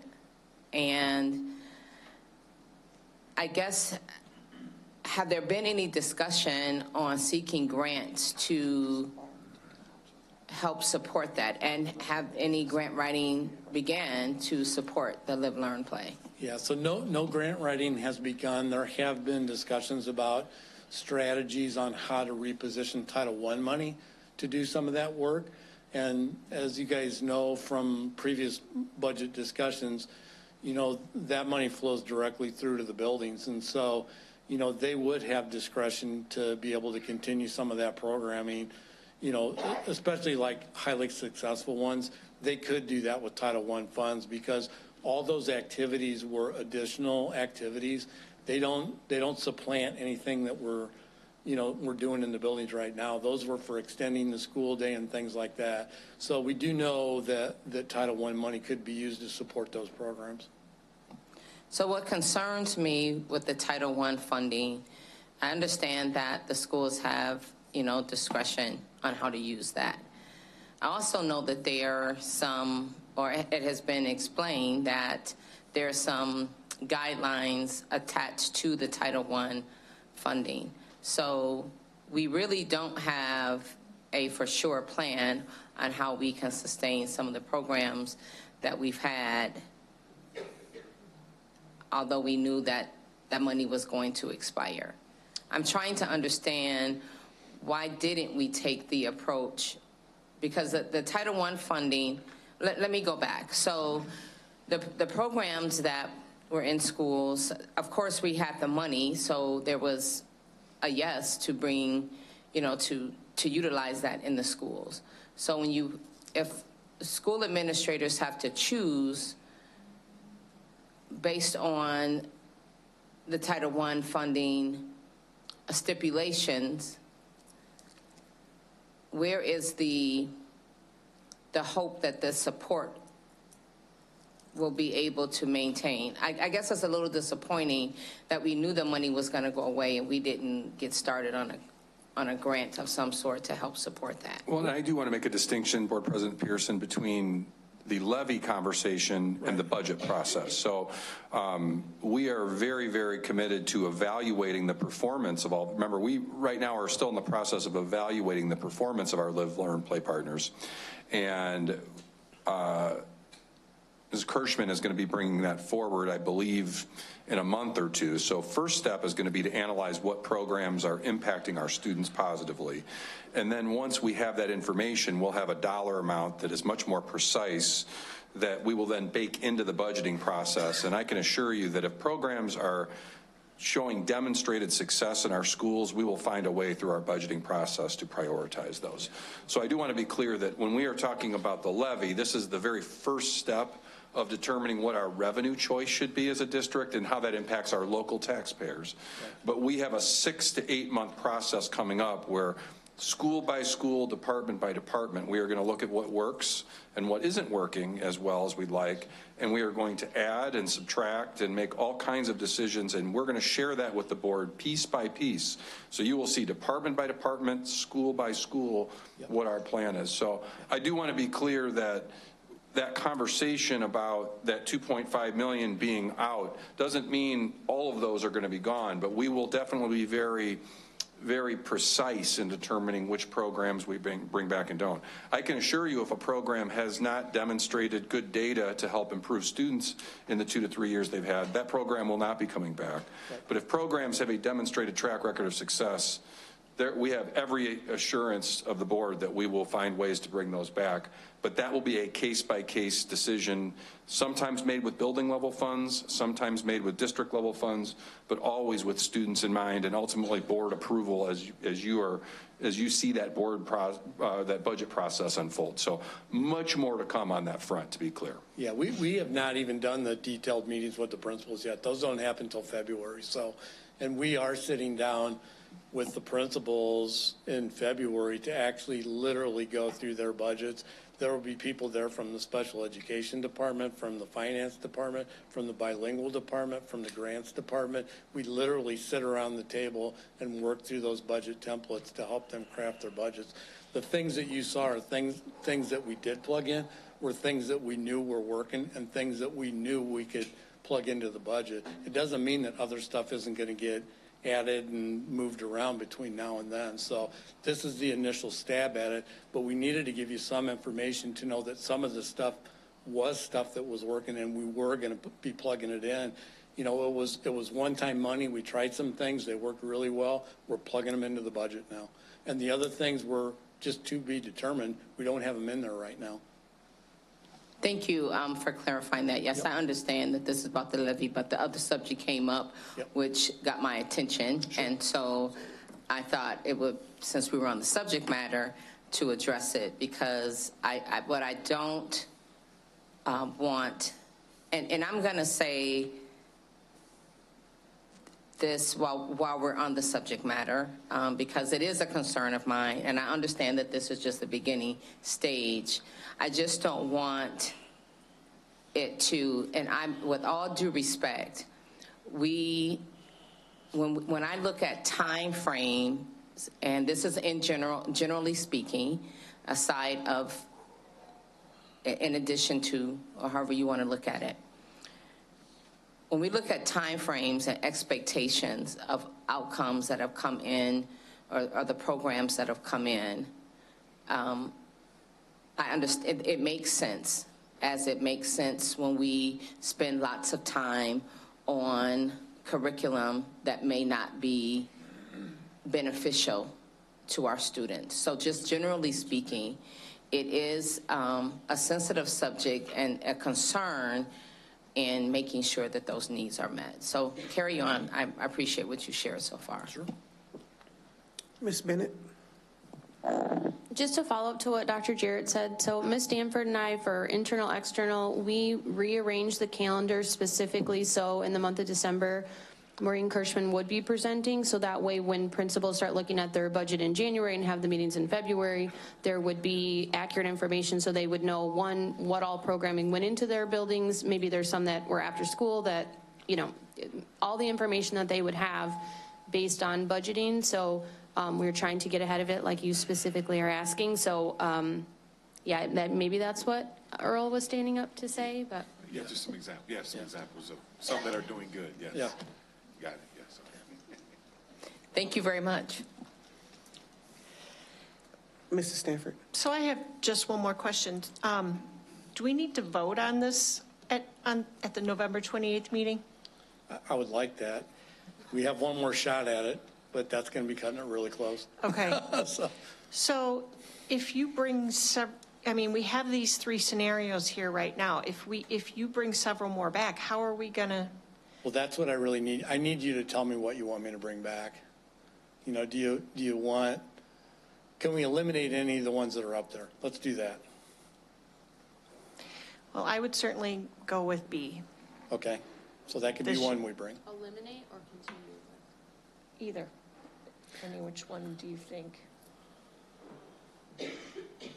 So I'm sorry, Dr. Brown, again, would you say what your recommendation is from the three scenarios, and then we can go from there? So our recommendation would be B, you know, to not take any CPI and just take the increment on the new property. That would be our recommendation. I would go with B. Okay. Mr. Carpenter? And I'm sorry, I'm going back to the assumptions, I guess, and the slides that say items included from ARPS those mean that you assume that we would be able to fund those with B, I guess. Is that fair to say or not? No, not at all. So what so we're getting things confused here. So just because we levy that doesn't mean we can pay for everything we need to do. So the $157 million of property taxes is about maybe 30% of our budget, 28% of our budget. Doesn't come anywhere close. So we still have all the money that comes in from the evidence-based funding, all the federal dollars that we still get, other state categorical payments that we get. You know, basically, when we submitted the budget last month, that was our FY24 plan. So we have to do that to be able to do the 2023 tax levy. So, you know, that's kind of our spending plan for the current year that we're in. This levy really affects a whole nother year from now. And so, you know, to say that we can afford all those things, no. I mean, basically what I was showing you was putting those things in caused us to be in a $10 million deficit, at least at this preliminary point. Now, we're hoping we can get to zero between now and all the time that we spend working with the cabinet and the time that we spend with the principals, but I don't know whether we're going to get all the way down to a balanced budget or not. What we've plugged into our scenario for FY25 that shows a $10 million deficit is that we only took $354,000. That's what we projected in. So we got a lot of work to do over the next 7 or 8 months to try and get us to the point where we can get a balanced budget. I can't stand here today and promise you I can get to a balanced budget. I think it's going to be hard. I think it's going to be really hard. But, you know, I think we can afford to do this with just taking new property for 1 more year. But then I think we've got to get really serious about looking at starting to take something in the future years. So maybe that'll help you guys decide what you need to do. I'm not saying we need to take any more money. If you guys say you want to plug some stuff back in, that just means that we got to work harder to try and get to a balanced budget. That's all. Because you guys will decide the priorities, you know, and then we just have to figure out how we can do it. So it's really up to you. Mr. Carpenter. Thanks. I'm just trying to look down the road and say, oh, well, I wanted to be able to fund early childhood transportation, and you'll say, well, we can't do that because we didn't take enough. Yeah, so there's other ways to do some of this stuff too, just so you know. So, you know, I'll just give you an example on early childhood transportation. The reason that it costs us so much money to do early childhood transportation is because we have early childhood centers, and those students don't ride a regular route. They just ride an early childhood route. And because of that, we can't turn that into the state for reimbursement on our transportation claim. If we would go back to a scenario where the pre-Ks could go back into an elementary building and we went back to neighborhood pre-K programs, we could actually claim those students riding those buses. We wouldn't have to come up with an extra $3.6 or $3.7 million to fund early childhood transportation. So there are ways to you know, but we have to be ready to make some shifts on the way that we do business then too. And so there's ways to do some of this stuff without having to worry about, well, if I pick this, there's ways to do stuff. We just have to be willing to be open to different ways to do things. Thank you. Madam President. So I am going to stand with the multiple scenarios. And you can, if you would like, you can send an email. So I won't choose between the 3 that's presented tonight. I'm asking for multiple scenarios. Okay, we'll bring multiple. I just didn't know if you wanted something different than that. Right. So I think we've heard at least 2 board members say they would at least like to see B, which is our recommendation. Is there an alternative to C that a board member would like to see, or for consideration for, or would we like to just have B and C to choose from? I think that's what Dr. Brown's looking Correct. for. Yep. Because we mentioned it could be anywhere between 0 and the max amount. So one scenario, or would you just prefer we bring B and C back, Board President Pearson?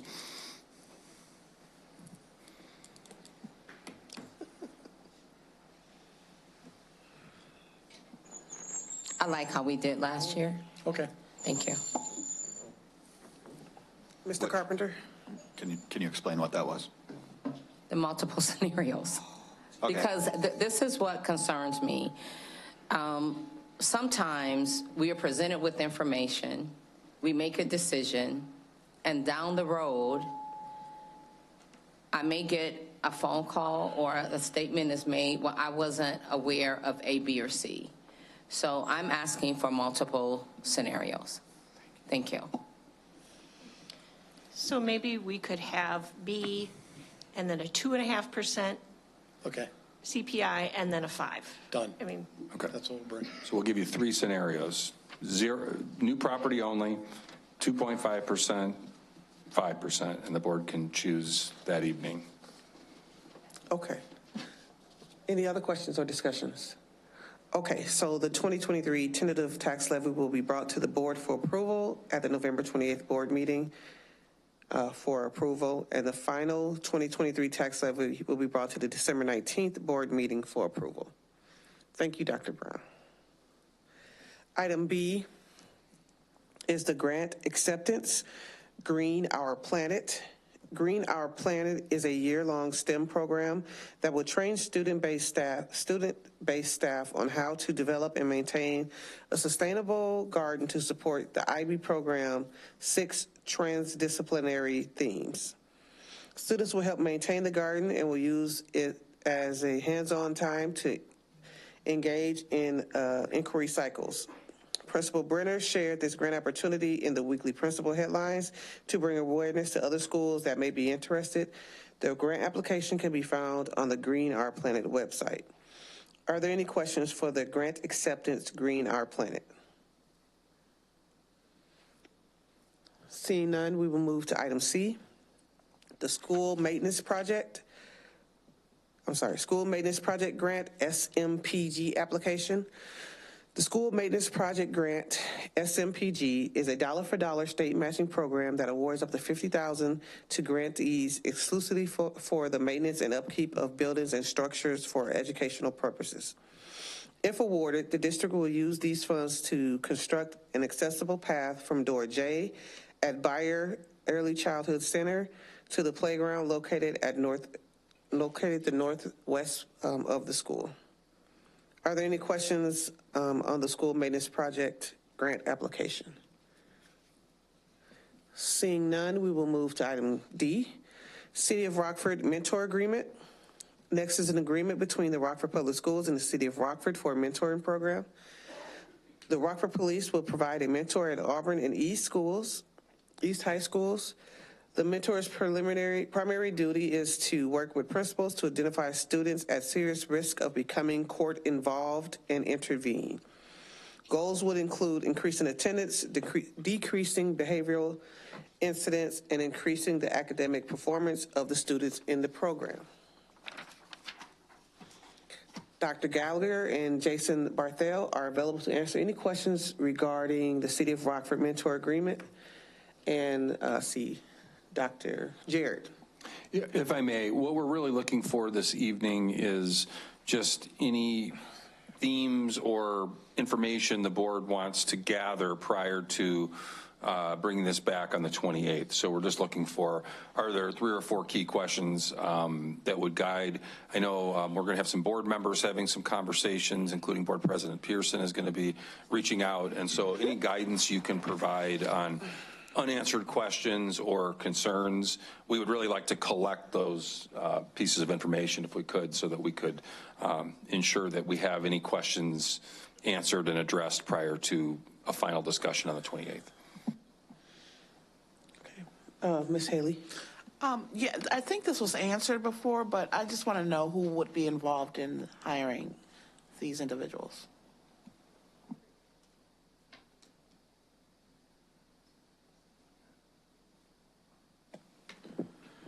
So the Rockford Police Department would be primarily involved, and the City of Rockford, in the hiring of these particular individuals. However, there would be input and final review from the principals and Dr. Gallagher as well, prior to them being involved in the buildings.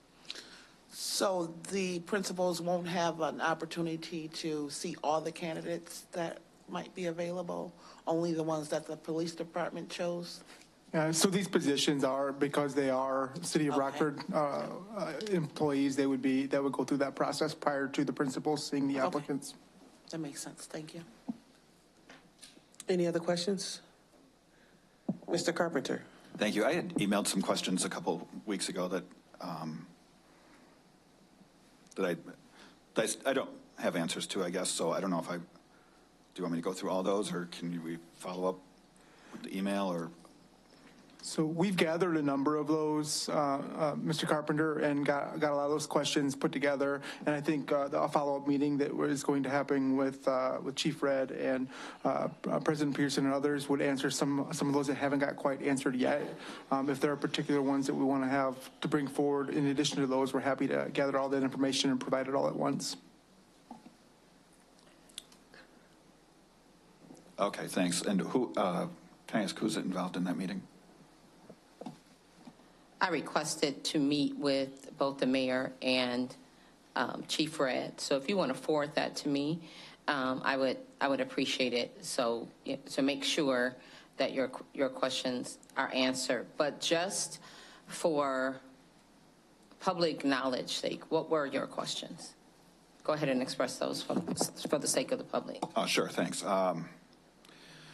Number one, what are kids going to be told when they are referred to the mentor? Is it voluntary for the kids to engage? Are the kids told that their communications with the mentors are confidential? Are they told it might not be confidential? Are there consequences for kids for not following through with mentorship? Are they told the mentors are police employees? That was question one, and it was like 6 questions, so sorry about that.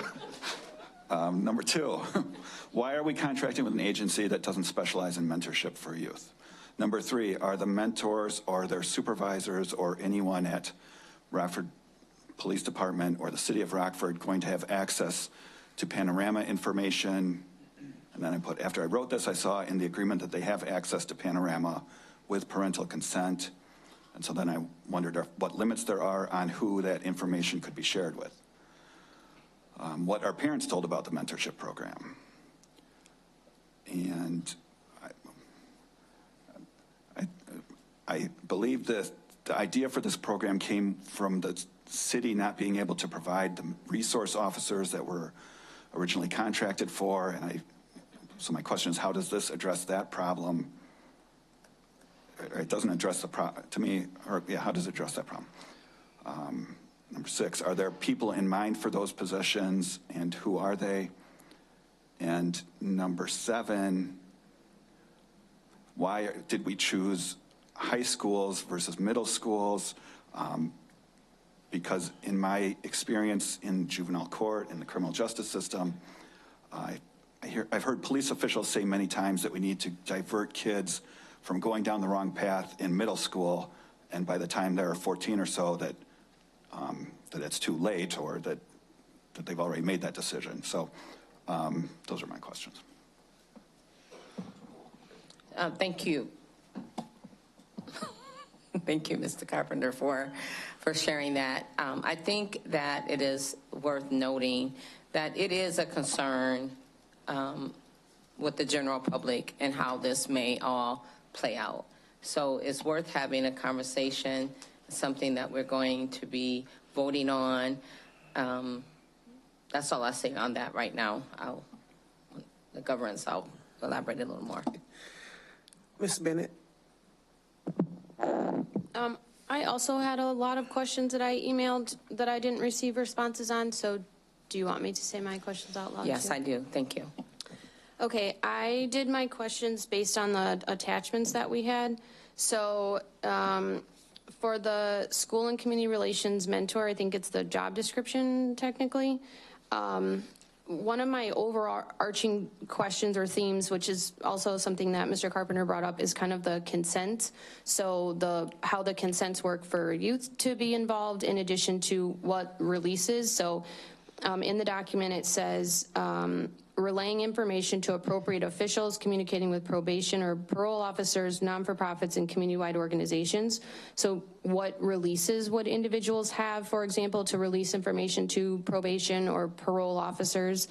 It also talks about ability to supervise and direct the work of others, except it doesn't explain others. And then another spot of the document, it says it doesn't require supervisory duties. So I was a little concerned on if the individuals are supervising someone or not, and who they would be supervising. And then this is more of a statement, not necessarily a question, but in the framework and the metrics that we received, the RPS document, it talks about one of the indicators being handled with care youth. And so just as, I guess, a statement, I would also hope that in addition to youth being eligible in theory for this mentoring, I would hope that there's a lot of other things that would potentially be tried before we would introduce law enforcement. I would hope that there's, lots of other resources, though that's just a statement. In regards to the contract, there are individuals in the building, so parent community liaisons, behavior interventionist specialists, to my understanding, that make about $40,000 that do almost the same job, if not even an enhanced version of this job. So $75,000 for one mentor, in my opinion, it seems not equitable. And maybe if that means other salaries here should be increased, that's a different conversation, but I think it's worth mentioning. In the purpose statement, it talks about youth who are already court involved. Again, the confidentiality question. So if I am a mentor, how do I become aware that a youth is already court involved given releases? So in my opinion, administration couldn't tell somebody that a youth is court involved, basically given their juvenile status. In one of the paragraphs, it says not intended to be when it talks about mentors being aware of criminal involvement of youth. So kind of to Mr. Carpenter's question, if a mentor becomes aware of criminal involvement, so let's say a youth trusts this mentor and they share something that is, they have broken the law, they know somebody that's broken the law, kind of what are the steps and procedures for that to be handled? City and RPD responsibilities. It says RPD mentors shall be removed immediately from any school at the discretion of RPD's chief of police upon request by the district. I feel if this is a contract we are paying for and individuals in our buildings, it should be at the discretion of RPS, and that's something that the city of police could figure out at a later time, but I don't like the language to be that we're second in charge, not first in charge. Responsibility of the district, RPD may refer students to administration for consideration. I would like to know the process. So does that mean if Rockford Police Department is aware of a youth, let's say on a Monday night, they make somebody known at one of the schools the next day? Like I'm not really understanding the communication flow for that in particular. And then also the, that administration will provide parent guardian contact information to mentors, and it's the mentor's responsibility to obtain releases from families.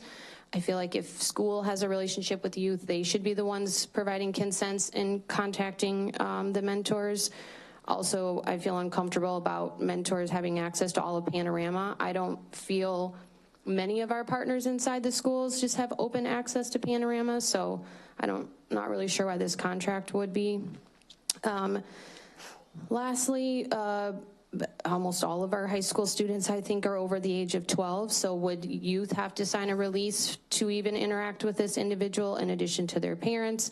And like Mr. Carpenter said, are they allowed to decline? Is there a consequence for their decline? Yep. So those are all of my questions. Madam President, I'm sorry. Madam President, followed by Mr. Bartell. Please go ahead, Mr. Bartell. I just wanted to comment. We do have all those questions. We've been working collaboratively as cabinet and other administrators to answer a vast majority of the questions that we could. We didn't want to provide an incomplete answer to everything, so that's why we did wait and withheld some of those answers to those questions until a meeting had happened with President Pearson and the city, as well as the city police. So we will have all those questions answered for you. So will the answers to the questions be provided before we're voting? So like, will there be a presentation of some sort at the meeting later? How are we going to proceed? I think there's a range of options. I think number one, if we move forward with a proposal, we would provide the answer. I think at the end of the day, I think we have to decide if we're going to move forward with this as well. I mean, we've spent a lot of time talking about a $300,000 contract, and I think we also have to decide if this is the strategic direction the board wants the district to go. So I think there are a lot of questions that are still out there. We can answer the questions, but the larger question is, does the board want this? And I think that, and I certainly want to, if there are other ways we want to engage in partnership with the city other than this mentor program, then I'm certainly open to that conversation as well. But the questions can be answered, but I also think we have to determine whether the board wants this brought forward or if this is something that the board would prefer we table and discuss in a future budget cycle. Because we're already looking at, we're into November now at this point. We're well into the school year. So there's some, this first was something we started talking about in June. So it's clear there is discomfort that has been raised through some of the questions that are being asked about the nature of the programming. And so I think we will continue to follow the will of the board in terms of whether you'd like to see us explore this partnership in this way or if there's a better way to explore partnerships. So in the meantime, I'm sorry, and in the meantime, you know, I think Board President Pearson has graciously volunteered to have some conversations about that on behalf of the board. So just a note to board members. If you forward questions, it's not a bad idea to either forward them to me as well, or just for the sake of communication with all the board members, so we know. I think that it is wise to ask questions. I understand that this is a $300,000 budget item, but we are talking about our scholars, and we do need mentoring in the schools. But, you know, there's a good word written. Wisdom is the principal thing. Therefore, get wisdom, and with all you're getting, get an understanding. So the questions will aid to understanding, and that's very important. So it's not, I'm not necessarily concerned about the mentoring program as much as I am the concerns that the public have, the concerns that the board members have, and it's worth having that conversation and getting those questions answered. I understand that we're in a time restraint, but if we go back to the core of some concerns, there were some external conversations had prior to it being brought to the board. So sometimes when things are done out of order, you have to backtrack for the sake of getting an understanding. So there were conversations, whether it was on a different subject matter or this, that was the board did not know until it was presented at a board meeting. Thank you. Any other questions or discussion? Mrs. Bennett? I'm sorry, just one quick question. I had asked before, so a lot of our contracts come specifically from some administrator for a thing on behalf of a school, or a school brings it themselves with their own funding. And so is there any way that we can get feedback from Auburn and East about their thoughts on this being inside their buildings? Yeah, I don't want to speak for Dr. Gallagher, but I know that was a question you had asked in your original questions back in October, and he was exploring talking to Principal Knockreiner as well as Principal Parker on that. Okay, so the City of Rockford mentor agreement will be turned for approval at a later date. We do not have any preview items, preview consent items, so that completes the report for the Planning and Development Committee. Thank you.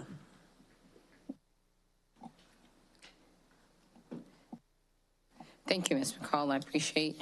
I sense some meeting fatigue in the room. So as I proceed, we will present the preview of consent items for Governance Committee. Policy 7.85 is updated to mirror statutory language addressing court-related domestic violence transfers, and inserted and link to additional sources available to the community. Are there any questions or comments? I have asked for policies 2.105, 5.10, 5.20, 5.120 to be placed on the agenda for the board's review and discussion. So for the sake of time, policy 7.85 may take up some time that I'm willing to spend on. The policies that I've asked to be reviewed, I will just simply make a comment on, and if there's any questions, we can have discussion. But due to detected meeting fatigue, I want to definitely spend adequate time on 7.185.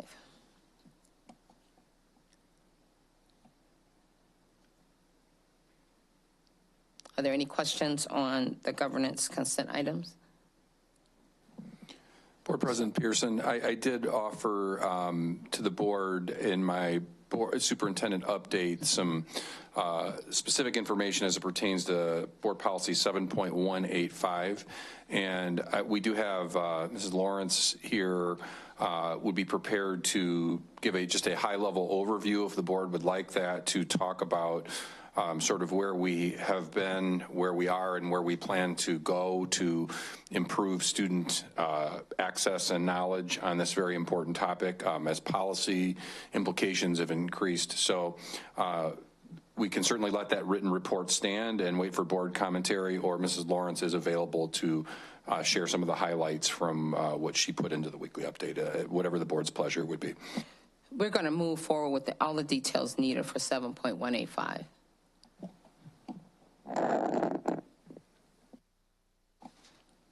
Thank you, Ms. Lawrence.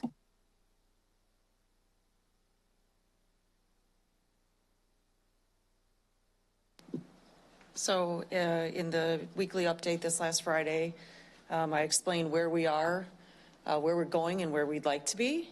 Where we are is in a place of compliance. And we're very transparent about that we have basically checked the boxes for our teen dating violence policy and procedures, and that's kind of where we landed.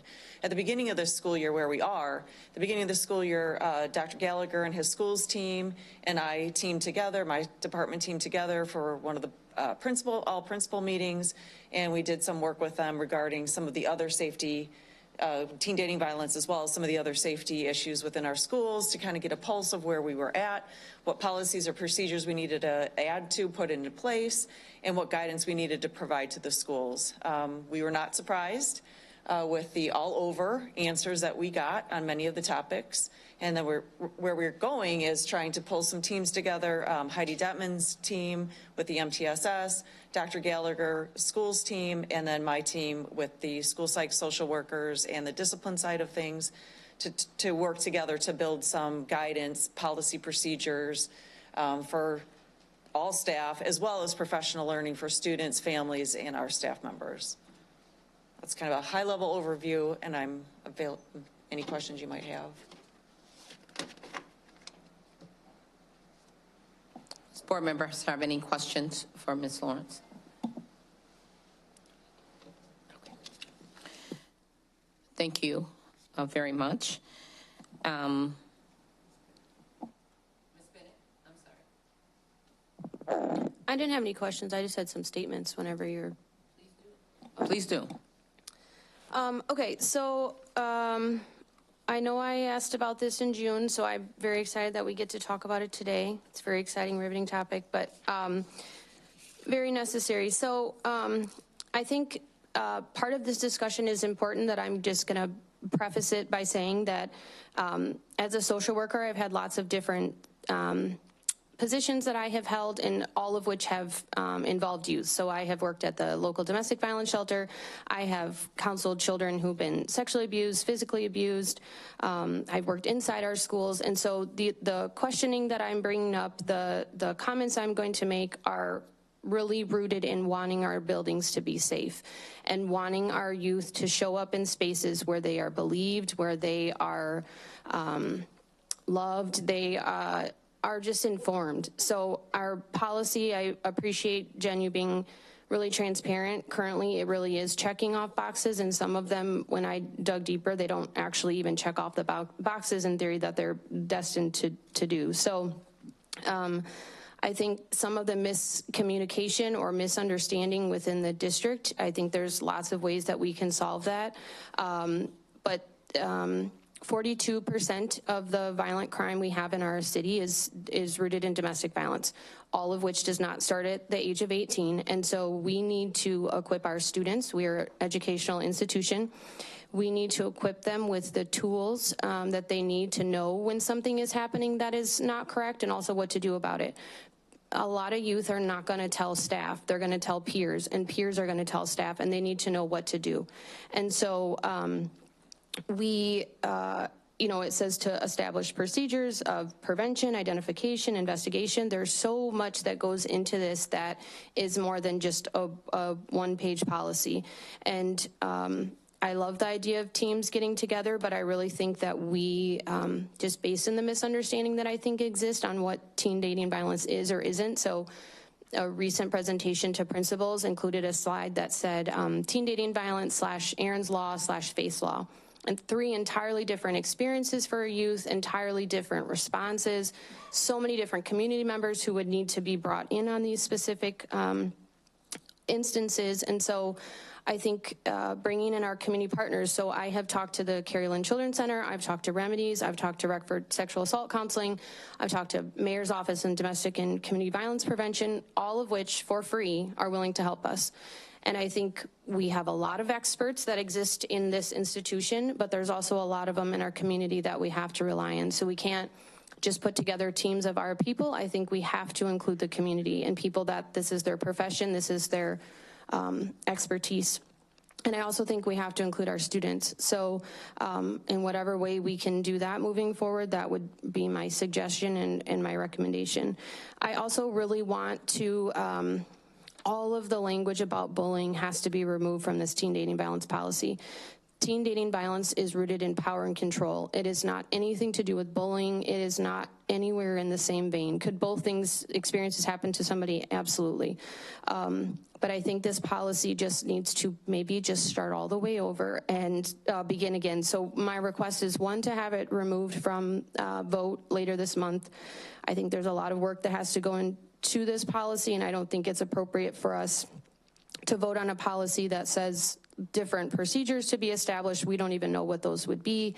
I would like it if in the next month, if possible, we could come with some action steps on what to be done about this policy. That is my opinion, and maybe other board members can also weigh in, but I also would really encourage us to utilize our resources that are free. So in one instance, for example, Boylan High School has Rockford Sexual Assault come in and do trainings amongst other professionals, but they also have people stay on site. So not only are there individuals in the building trained on how to handle disclosures from presentations that may happen of sensitive material, but they also stay there. So train people for free. So we just have so many good resources that I believe that we're just not tapping into, or to the extent that they're willing to do that. And also, I think our professionals that exist in the building, we should treat them with enough respect to equip them with the information. If these things are to happen, what do they do? Their jobs are stressful enough, and I want them to feel prepared to be able to keep our kids safe. So, Ms. Bennett, thank you very much for sharing that information, and I certainly support not bringing this for a vote on the 28th of November. I agree wholeheartedly that we need to be very specific in this policy, and so therefore it will not be on the agenda on the 28th to be voted on. And we will be happy to bring back some administrative recommendations in the meantime, and then when the board feels like it's ready to come forward for policy revision, we'll have to do that. But we will be happy to take up that mantle to give the board some options to react to. Absolutely, thank you. Ms. Bennett? And Dr. Jarrett, in those plans, can we make it be a strong recommendation, or however I could word it, that it does need to involve community partners, so not just RPS administration, but a collaboration amongst other experts in the field? Yes? Of course. Okay, thank you. Absolutely. Does anyone have any other questions or comments? Ms. Vice President? I just want to just thank Board Member Bennett for taking that deeper dive into this issue regarding this policy. So I just want to thank you for doing that. And I also would agree that we need to dig deeper and maybe start over with this policy. Thank you. Anyone else? Okay, yes, definitely. Thank you, Mrs. Bennett. There's a lot of work that goes into being a board member. And so to take the time to really review policies really is a serious fiber of keeping the district together. And if you notice, you have had a book, you received a book at your seat. I had an opportunity to speak with Valburn, and this book came up because, and I'm migrating into the policies that I'm going to discuss.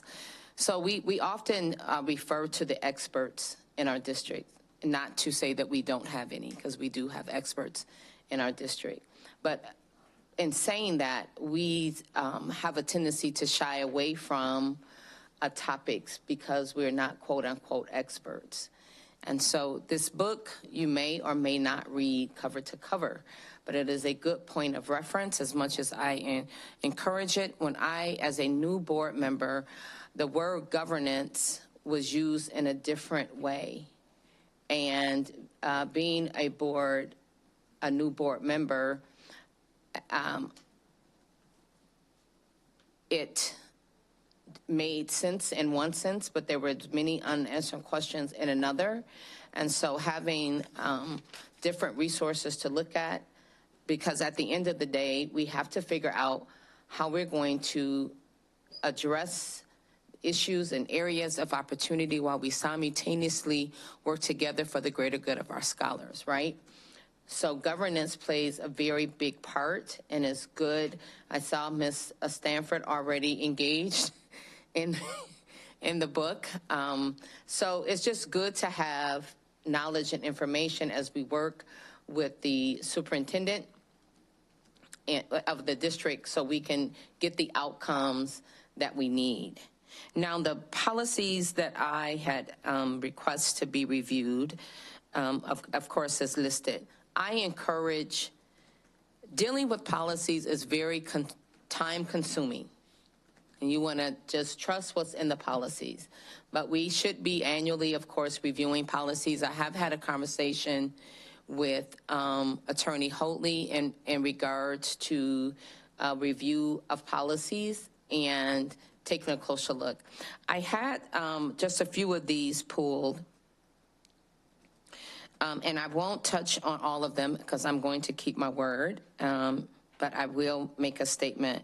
So I want to, because we hear a lot of feedback about, minority recruitment and hiring blacks. And it is important to share that there is a lot of time being given to this subject matter, and a good effort with our diversity, equity, and inclusion lead to make this happen, and things are in process, and I'm sure that they will be reporting and giving an update in the near future. So some time ago, I asked a very simple question to define ethics, and this was early on when I became a school board member. And it appeared to be a very uncomfortable question to ask. And those at the table really struggled with defining ethics. So when something, and I want to make myself abundantly clear when it comes to the word ethics. This is not about, and I got you. This is all about what can we do to improve and identify and correct what needs to be corrected.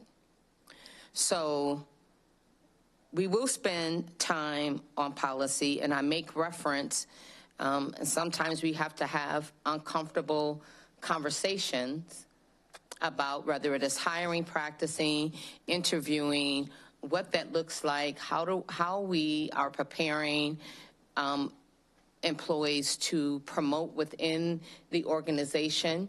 Not that I'm completely opposed external hiring, but how are we truly actively developing professionally, following through with professional development in our school district? So as I review some of the policies, of course, there's reference policies associated with policies, so it was layer upon layer of policy.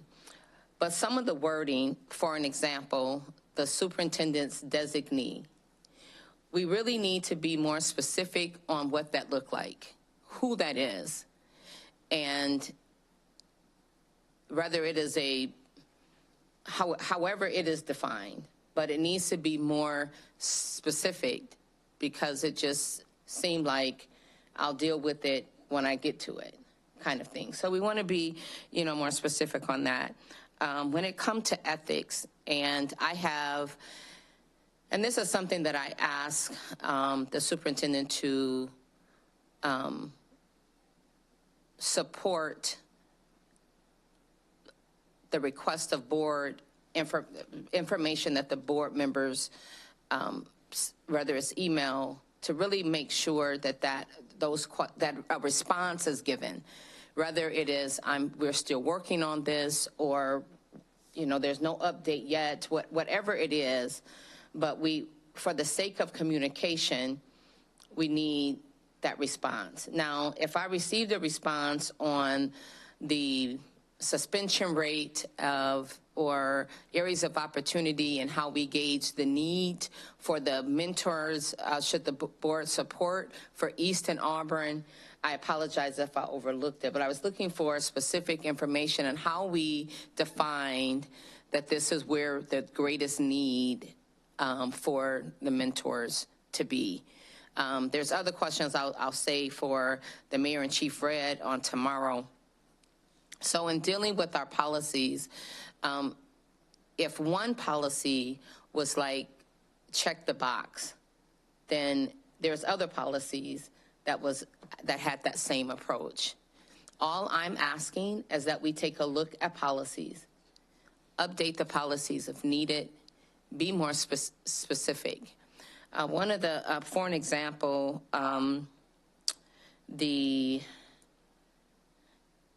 there was a policy on, and I'll just use this for an example, where it refers to Matt Zedeker as the, I'm going to bear with me just one moment. I want to be very specific.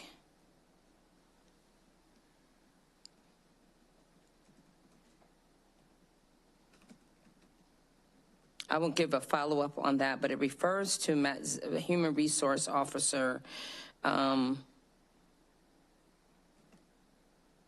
For an example, 5.20, I'll be specific on that. The district designated non-discrimination coordination or coordinator is Matt Zedeker, Chief Human Resource Officer. And it gives all other links of information. In our policies, if we're going to have a policy on ethics, then we have to be clear in defining what ethics is for our district. And it can't be just limited to gifts and when you describe professional conduct, what does that look like?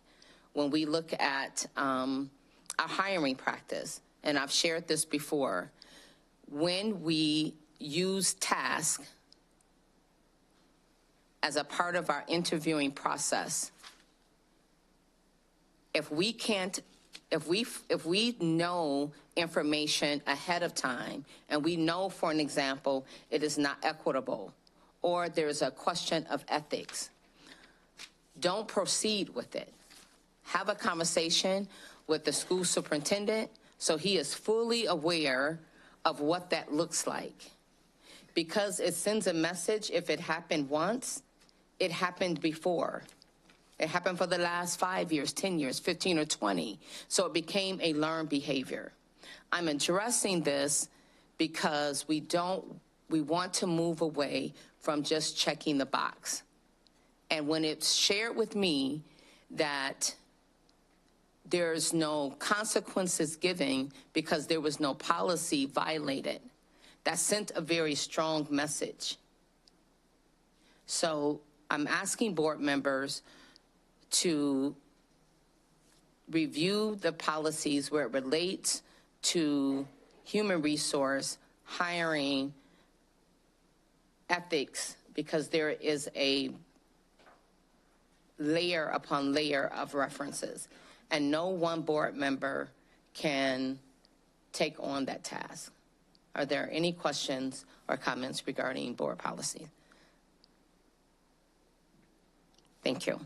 So that is something that board members should be actively participating. I have more conversation with Dr. Jarrett and what that looked like and how we can work together in doing so.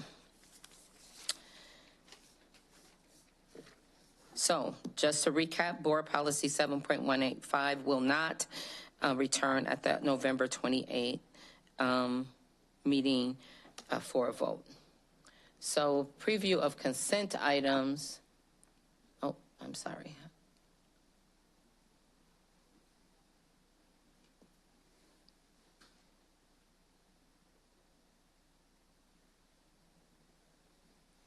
Are there any questions regarding A through D?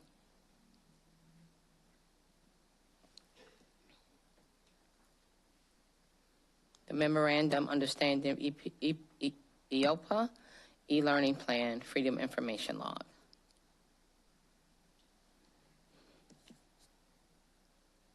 If not, we will now move at the petition and communication portion of the meeting when we invite the public to make comments.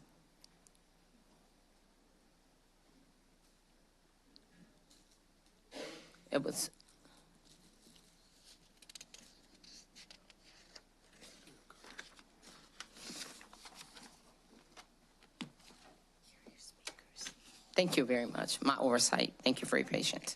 So keep in mind that you have 3 minutes to speak. Board members will not respond at this time. And it is not appropriate to address individuals and board members, and you can look to your left at the 2-digit digital clocks. One shows the total time allotted for the public comment, and one shows the total time for each speaker. We thank you for your cooperation in this guidelines. So we'll go in this order.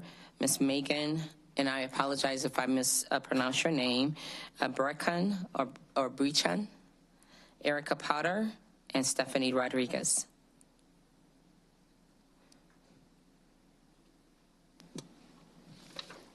Good evening. My name is Megan Brashan, and I'm an RPS 205 graduate, mother of 2 boys who will be RPS students, a lifelong Rockford resident, and an Illinois certified domestic violence professional. I'm also the client services manager at the Rockford Family Peace Center. Thank you for allowing me time to speak today about the need for amendments to your current teen dating violence policy.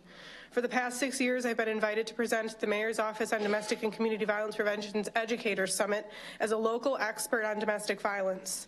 I can speak to this issue with confidence due to my 14 years of experience and service to adult survivors, perpetrators, their children, and teens who have experienced abuse in their relationships.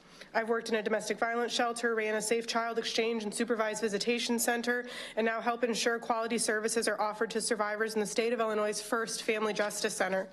One of the best parts of my job is going out into the community to raise awareness and provide education around domestic violence to a variety of audiences. Every single year at the Educator Summit, I am blown away by the buy-in of our teachers. Without fail, they ask me for practical ways to incorporate this new information into their work, and I'm thrilled to offer them suggestions. We talk about teachable moments in literature, history, and current events. I provide them with information on local resources and free content from national organizations like the One Love Foundation and That's Not Cool. I offer myself up to come and speak to their classrooms, and they gladly take me up on it. I even developed a domestic violence 201 sessions based on their explicit requests. Every year, teachers would come up to me and say, I've learned so much, but what do I do now? I can talk to them about power and control, the cycle of violence, prevalence, trauma, and how to respond to disclosures. I can challenge them to upend their harmful biases and beliefs they have about this issue, but unfortunately, that is where my ability to help from a distance ends. I'm not in the schools with them every day, and I don't write policy they look to for guidance. They want help in their schools. One teacher spoke to me about how they had a student who had to FaceTime their partner through the entirety of class to prove they were where they said they were. Others told me about revenge porn students are weaponizing against one another. Multiples have described intimidation, violence, and abuse happening in the halls. At presentations at schools, students have come up to me and thanked me for talking candidly about this issue because of their own experience or the experience of their friends. They can tell me in their own words how no one cared enough to address what was happening to them and excused it away to their detriment. The teachers and the students deserve concrete policy that prioritizes their well-being, how it impacts their ability to actively engage in their education, identifies where they go to help in both their building and outside, and holds offenders accountable for the harm they cause. We cannot expect stellar academic achievement or even engagement when, according to the CDC, 1 in 12 teens experience abuse in their relationship. According to a study conducted by the Urban Institute's Justice Policy Center, school is the most common location for physical and psychological abuse. I'm asking on behalf of teachers and young people that needed adjustments be made to the policy to ensure their physical and academic health, but also support their growth and development as they become contributing adult members of our city. Thank you. Perfect timing. Thank you. That was.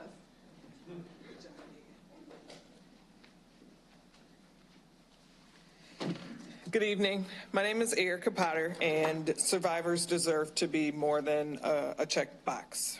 As a community stakeholder with experience as a product of an RPS school, as a foster parent of RPS graduates, as a juvenile probation officer in Winnebago County, as a strategic process auditor here with Rockford Public Schools, and now as the supervisor of our youth homeless shelters in the Rockford community, it is clear that RPS has a significant role in the overall well-being of our young people. Domestic violence is clearly an issue in our community, and our response absolutely must meet the needs of those we have been entrusted to serve.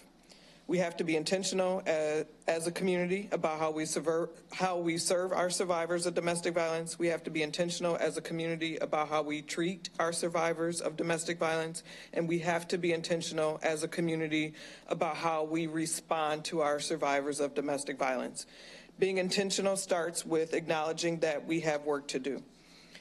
The work involves all of us. There are many stakeholders who are willing to collaborate and identify best practices for our teen dating violence policies, and I implore the board and District 205 to take advantage of the willing collaborative efforts so we don't have to reinvent the wheel. Teen Dating Violence Month is in February 2024, and I sit on the Family Violence Coordinating Council in Winnebago and Boone counties, and we're looking to partner with the schools to create a safe space for teens to learn how to date safely. So I implore and I thank you for taking the time to do a deeper dive into the teen dating violence policy, and I just encourage you all to just stay woke. Thank you. Thank you.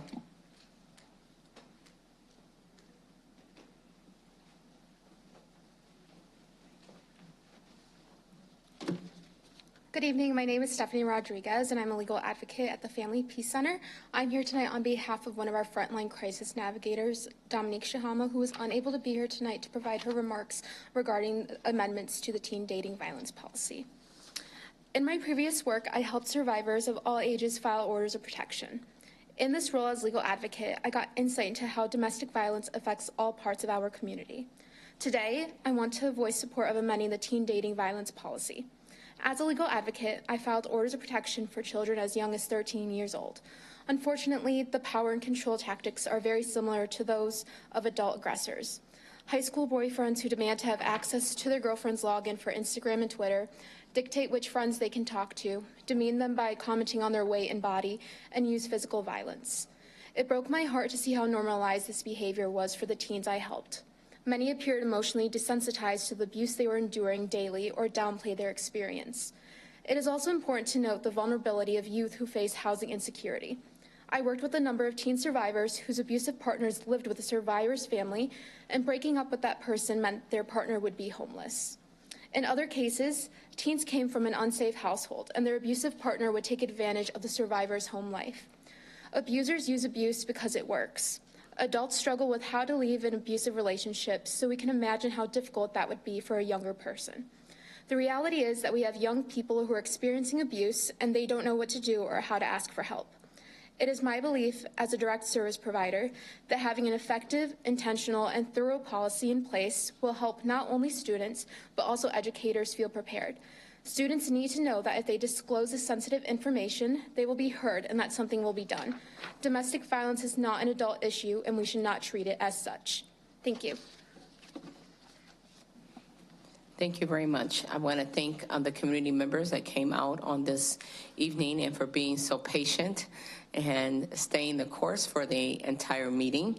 We certainly appreciate that. If there are no other comments or agenda recommendations, are there any, let me specifically ask, are there any comment or any agenda recommendations by the board that you desire to be on the agenda? Mrs. Bennett? I know I made my request earlier, but I'll just make it in this space as well. Just some follow-up of some sort in December about this specific topic. So whatever happens over the next 30 days, just an update here versus an email update, please. Thank you. In reference to the policy. Yes, I'm sorry. In reference to, I don't know if we call it a creation of a teen dating violence policy or what we're calling it, a restructure, redesign. So I will follow up with Lori. Okay. We definitely want to give enough time in creating that policy. And if you have specifics, as you've aforementioned, do forward those to me. Yeah, I think, I'm sorry, I wasn't trying to say on December to have it as agenda item, the policy, but I don't know what however many months it's going to take to be able to create this process, what to call that at large. Okay, so you want to update on monthly. Okay. If it takes until June, let's say, I want an update monthly of what progress has been made regarding prevention, identification, response, procedure, all of those areas. Absolutely, and I've heard two tasks. One would involve our legal department looking at bullying and teen dating policy being combined, and that they are currently combined, and so separating them. And two, that really the other ask is to build a network of administrative procedures to make the policy, the revised policy, successful based on board and community input. So what I highlighted in the email I've already sent to our staff would be time and place for where students can be impacted, the role of community partners, the role of student voice, and the role of training and development of existing staff. So those were the four pieces I took from that, and have asked Ms. Lawrence and Mr. Gallagher to begin working on a series of updates to the board as we develop the administrative support around this issue. But the other piece of it would be Mrs. Hoadley working with policy revision, both separating the policy from bullying and potentially making revisions to the policy. Yes, and I think just a few other things to add that didn't get discussed, but since I feel like we should just add them to the list quickly. The revision in the code of conduct. So the current policy states that it is in the code of conduct. However, it's not in the current code of conduct, so that to be included. And also to expand the areas where it's deemed unacceptable. So social media, Chromebooks, iPads, other digital media to be included in there as well. And then some of the forms on reporting teen dating violence is called bullying and school violence. So if those forms, so however it's reported, is reported in a separate way, that's not also bullying. Also more specifics about, we already talked about this earlier, but like superintendent designee, like who that individual would be.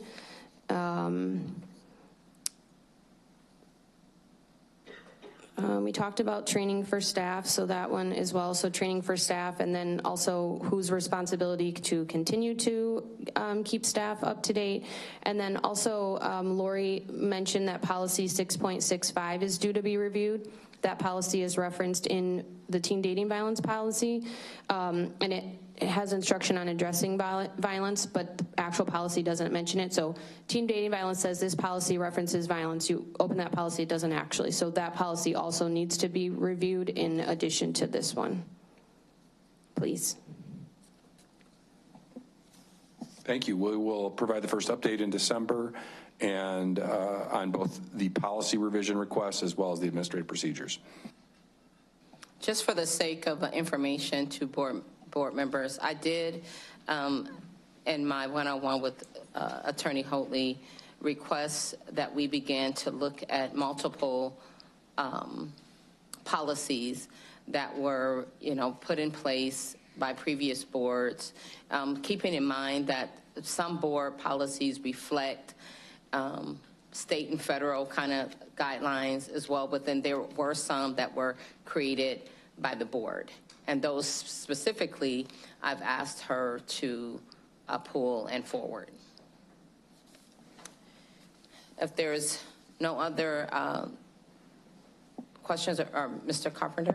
Thank you. Just real quick. At our last meeting, we had received a list of resolutions, proposed resolutions for the Tri-Conference, and we didn't get a chance to really talk about those, but if anybody has any, or we're going to vote on those at the Tri-Conference, so if anybody has any thoughts on those, I know Ms. Stanford had sent her thoughts already, and I know President Pearson is in the process of getting hers together, but if anybody else has any thoughts on those, if they want to send them to me, that would be good. Thank you.